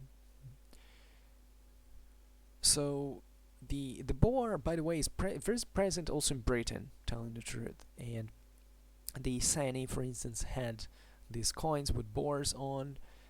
Other tribes had it too. In coming back to the thing of Italy and the similarity, in Italy the pig was considered as a actually an adequate offer to the deities of the herd, and this was kind of the same, like in a bit in the pastoral symbolism that we've talked about before in the Celtic world. This idea, the connection, the pig is the earth spirit, and the pig was extremely important in the economy of these populations, because it was naturally, the pig is kind of also in the Middle Ages remained always this extremely precious resource as an animal. You can eat practically all of it. Poor beasts. Actually, pigs are so very similar to humans also. But the interesting thing about the pig was felt in this way, because the pig is sent to forage in the forests, and it eats things like the acorns, for instance. So it kind of regenerates this oak spirit, because oaks were believed to be naturally also to have their own spirit in this polytheistic perspective, and the pig was the one that the animal that ate this oak acorns. So it was felt to be part of that world, to be linked to that specific environment.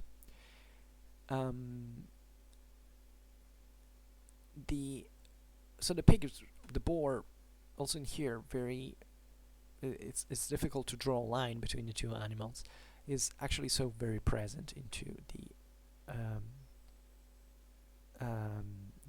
world. By the way, there is evidence, for instance, of the deity Mullo, that is associated to the ass, and it's the ass is also here like the mule, so Mullo. You hear how it sounds like that. It was identified like Mars by the Romans, and it was also the patron of the muleteers. And it's so much present in Gaul, in so many inscriptions all over, in many places actually, at Nantes, Caen, and other places. And we said also how Epona was so important, and so this animal goddess that took even the form of a mare, and probably this was very close even to the goddess of Damona in origin, that instead was probably this ancient figure of a totem figure of either a sheep or a cow, so always having to do with this livestock animals. I don't know how to say that.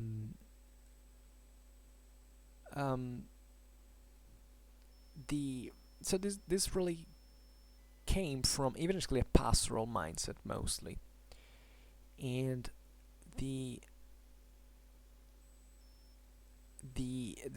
so when things evolved instead more into agriculturalism,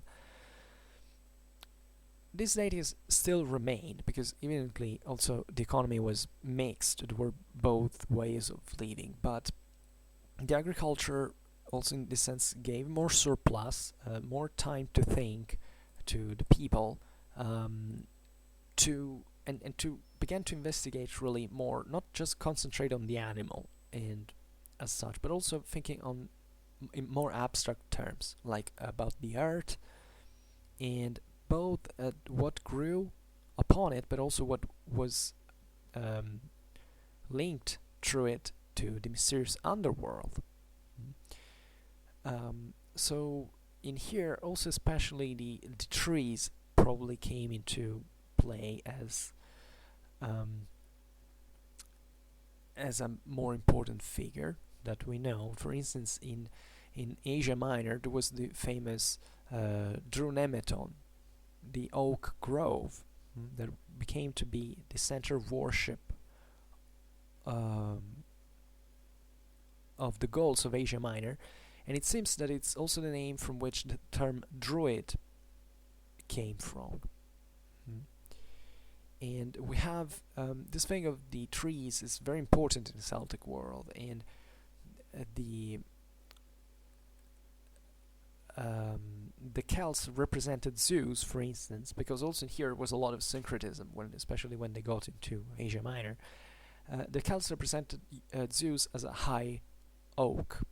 So this thing of the oak is something you find also in other populations, also in the Germans, etc., because they were starting to look at this even more from this more sedentary perspective, and at these things that grew around them, and really saying, okay, not only the oak in general, but this specific oak had this huge meaning. It's like a pillar over which even the world is built.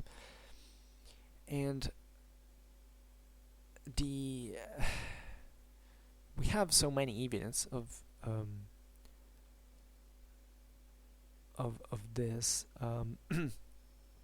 Pliny, for instance, tells us, this is from the Naturalis Historia 1695, he tells that, talking about druidism, that were in the Celtic world so many numerous inscriptions to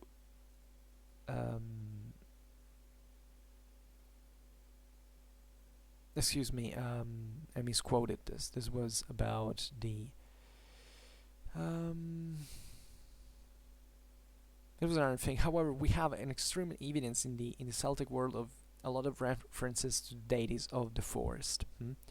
So also in a Romanized fashion, like the deities of the forest also existed also in the Roman world, was Silvanus, and Silvana at the feminine, and this seemingly corresponded partly to other deities like Dervones or Dervonne, that are present also in northern Italy, where in this near this alpine area where the Celts also dwelled. The It seems that the oak especially was sort of in here probably a common symbol. You know, if you really wanted to find something that eventually was kind of developing as a common symbol of the Celts, you have to look at the oak. And there would be so many things to say right now. Think about the god Esus.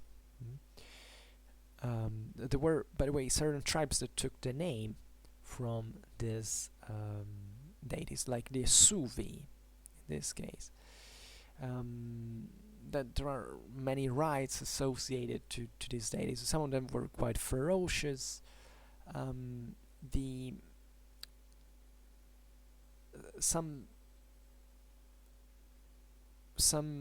is also a big deal. This is told also by Caesar about the human sacrifice. There were certain relatively to it was normal for the Celts to make these huge images of wicker work, and into which human beings were placed and burned. These were usually criminals. So this was naturally a symbolism, the idea of purifying the earth, the idea of burning someone that was offered to the deity for some reason. Here was a criminal and was burned, and it was understood already at the time that combustion eventually rendered the ground more fertile.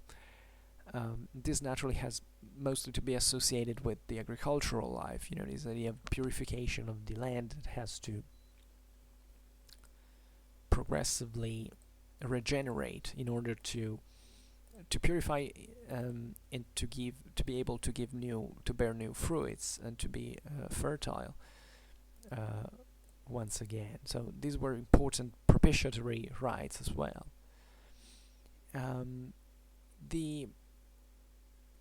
So, as you understood, we have actually a lot of problems in defining what is this or what is that. Mostly in the Celtic world that is so wide.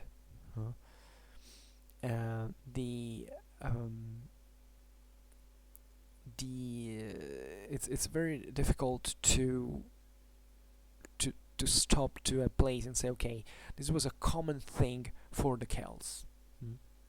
As we've seen, there was common symbolism widespread somewhere, but still the whole thing was pretty much differentiated in many ways, and it's very difficult for us to exactly identify what was what. And stopping to the animals, we have so many evidence, and it also here I'm brutally approximating. Now it's a 2 hours video, but I could say so much more about. Maybe I will dedicate another video to it about all the symbolism, the crossing of animal symbolism between populations like the Celts, the Italics, the Germans, and how they were how these cults of animals really went on. And there are actually even more far-ranging similarities in the Indo-European world. You know, there are certain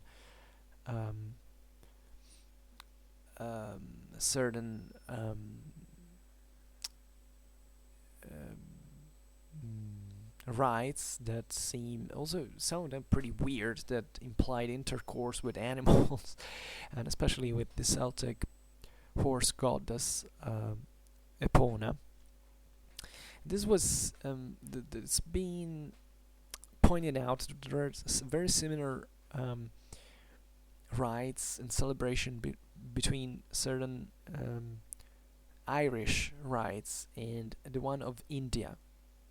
That kind of similar, in which there is this sacrifice of the horse that also entailed those certain sexual connotations. This is being remarked, and the importance of what about a bit more of the military use of these animals? I found in the Battle of Carteret between the Gododin and the Angles in 600, so we're pretty late. We're actually at the end of the migration era. In Oneirin's Gododin, the Welsh bands of warriors are described as dogs, wolves, bears, ravens, etc. And there is also Owain's band of ravens, which fought for Arthur. This might have been a Raven clan. So that eventually was literally misunderstood as, these actual ravens. But this is interesting because it's at the end of the migration era, a pretty good symbol of this sense sort of a Celtic land.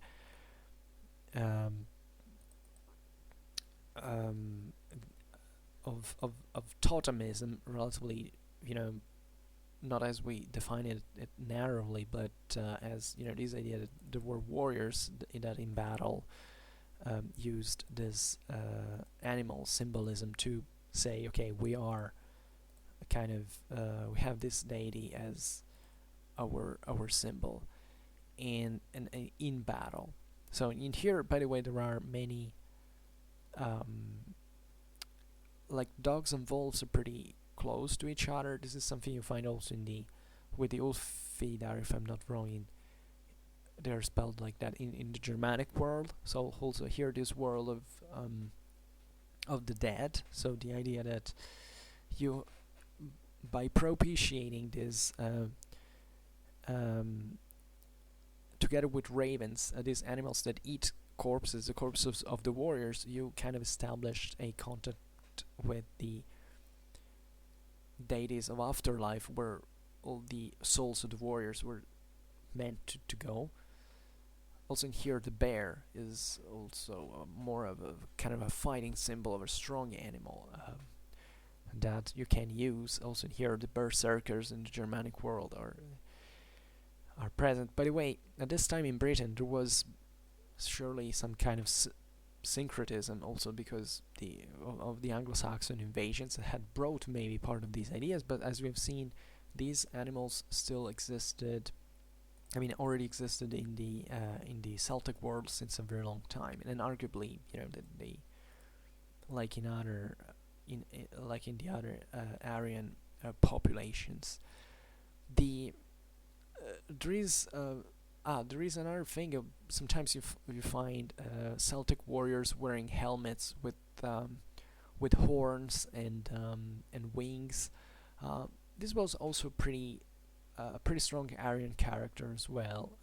The horns now were evidently a symbol of of Tarnos maybe, but the wings, for instance, were here probably symbol of the winged victory that pertains more to the celestial deities. Because today, we have seen there is a very strong evidence of mostly chthonic deities related to the earth, the underground, but the Celts still retained in their mindset definitely also part this idea of the Aryan glory, of the Aryan victory that came from the skies. And it's kind of interesting, however, how this maybe is not excessively stressed. in Celtic society. I mean, from what we can get from historical evidence. I don't really know. I should research this, but the winged helmet is a pretty good indicator of that, in my opinion, and probably, especially in this Gallic world that was so close to, it was very fertile. It had a very strong markedly relation with the land. It was so fertile and productive, etc. It's very interesting that these mostly chthonic animals kind of emerged, as the main symbol. So I would like to know more about the celestial side of the Celtic mythology.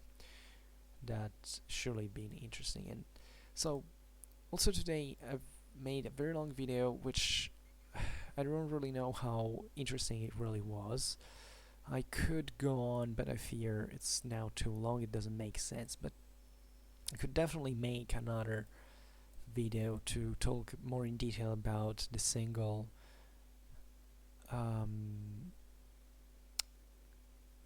in fitting the Celtic symbolism into this broader Indo-European family with the Thracians, with the Romans, with the Greeks, with the Germans, etc. So to see, how much to stress how much these animal symbolism had in common with other populations, and trying to frame it a bit better. So I also approximated many things naturally. Okay, I will leave it simply for next time. So for now, I just hope that you enjoyed this video, and if you did, please share it. Otherwise, leave a like or subscribe to my channel if you're interested in my upcoming content. And for now, I thank you heartily for listening to me. I wish you a nice time, and see you next time. Bye. P.S. I wanted to add another thing. Actually, I forgot, because I realized now while mounting the video that I had saved also certain pictures about the Celtic Carnyx. So this musical instrument that, in this sense, is also, anthropologists would kill me for saying that, because it's difficult to qualify it as a musical instrument, given the importance it really had. A few words about it. Excuse me, I think so the Carnyx, as you know, was this horn substantially. It was an instrument made these sounds. If you Google that, by the way, there is a beautiful, I don't remember the name now, there's a beautiful video of a recreation of a Carnyx, of a guy, I think, sounding that. I don't remember where it was. However, it's extremely beautiful, because we say also in here, oh well, that's just a musical instrument, right? It was used to make sounds like woo, and just to quite pragmatically use it in military function. And I realize I should make a video about this too, because otherwise it will get too long. But this is actually false. The Carnyx also has other instruments out there, also in the Roman army, also in other contexts, were not really used as mere military, as mere communication things. The Carnyx, as well as other instruments, was used also to replicate certain sounds that have to do with their religious dimension. The face of the Carnyx is something you look as, it's an animal, right? So this is also part of this kind of broadly meant totemic symbolism that exists relatively to these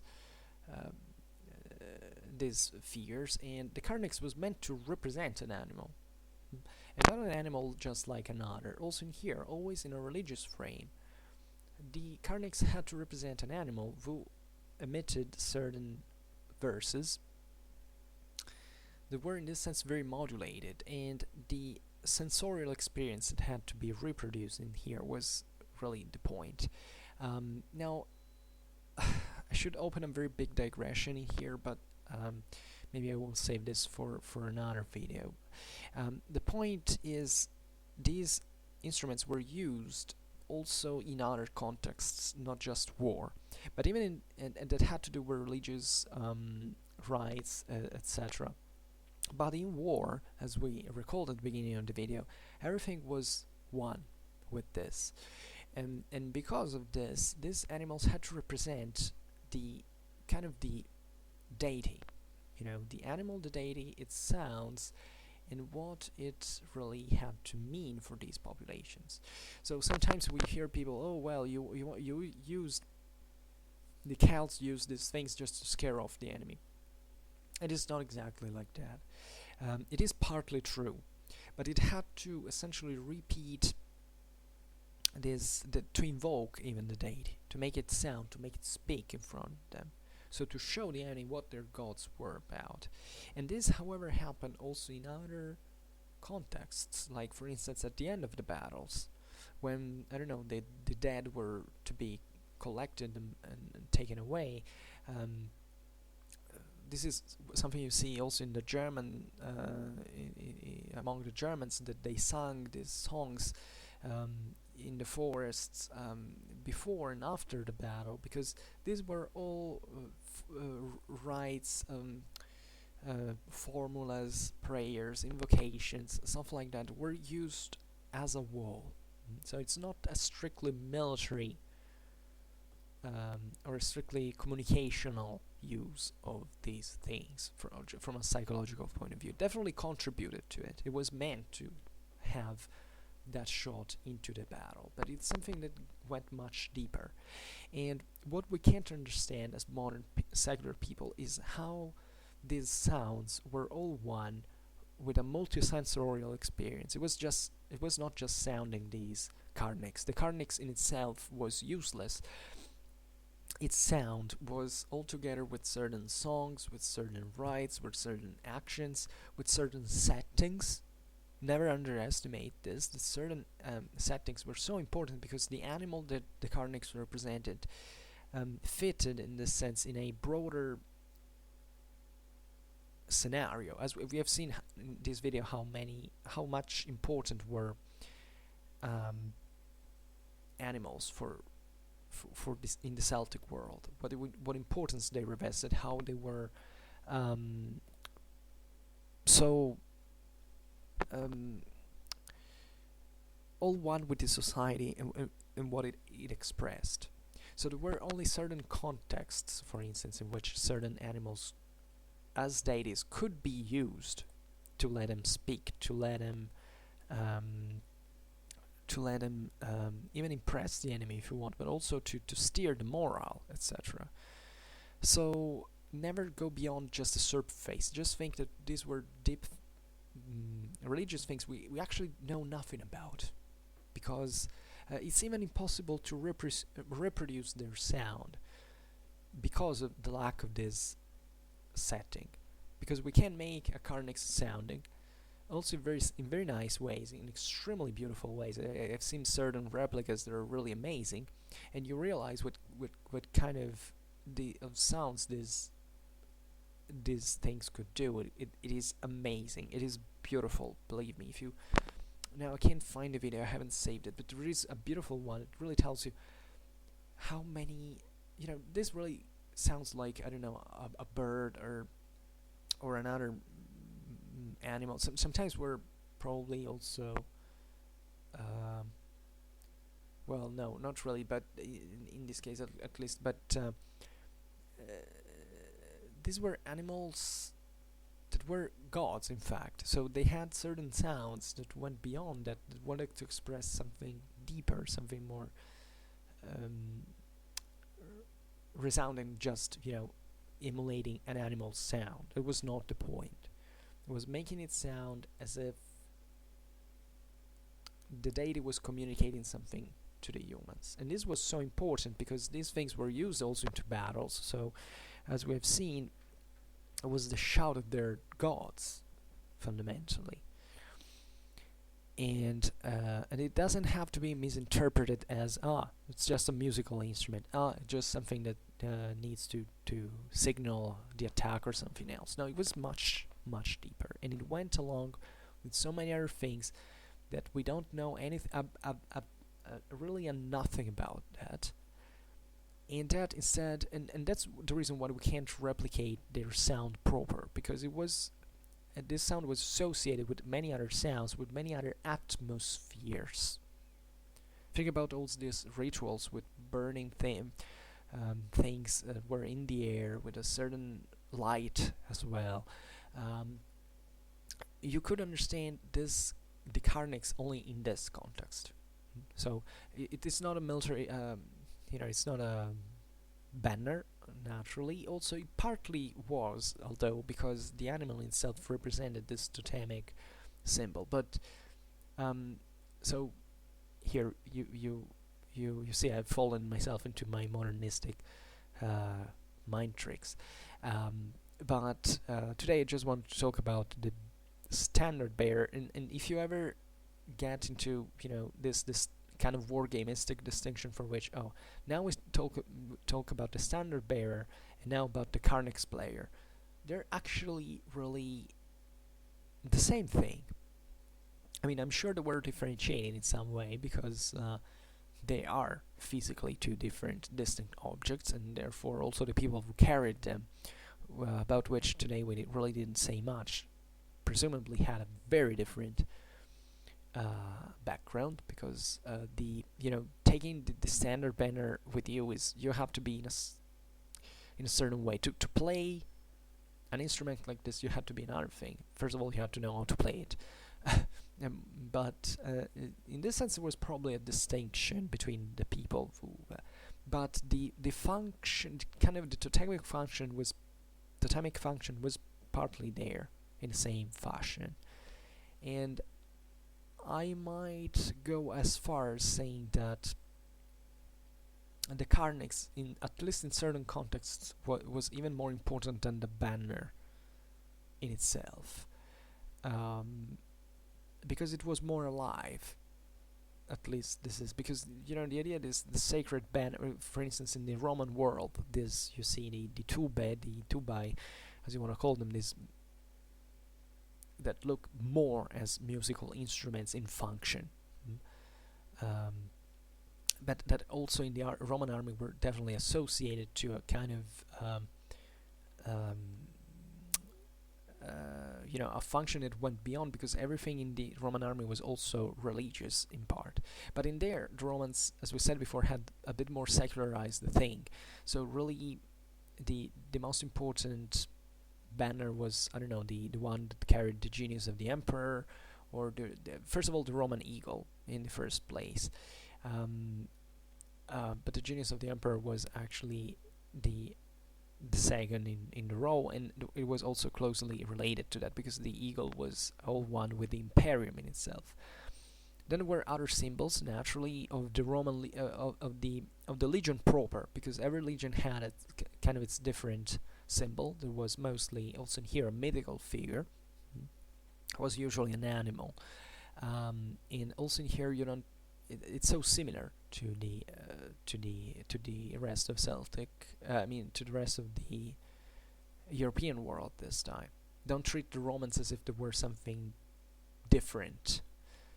And just know that the Romans evolved from this Italic background that up to very late in time, up to the 3rd century, was essentially fully, not fully tribal really, but really dominated by the same kind of interaction with the deity that could be there into the Celtic world. Also from a military point of view, in terms of the banners, of symbolism, of etc. Later, Roman kind of rationalized the thing a little, but the religious meaning of it was essentially the same. So about the Carnyx, maybe I will add something else on another occasion. For now, I just finish here, and I hope I gave you the essential, because that's what I want to do in my videos. Albeit they're very long, and I'm sorry I sometimes speak very in a very boring way. but I want to get every single point, and it's not easy to make up my mind all the time. So, however, I already thanked you before, and I'm doing it again, not with the usual formula. I thank you for the attention. See you next time. Bye.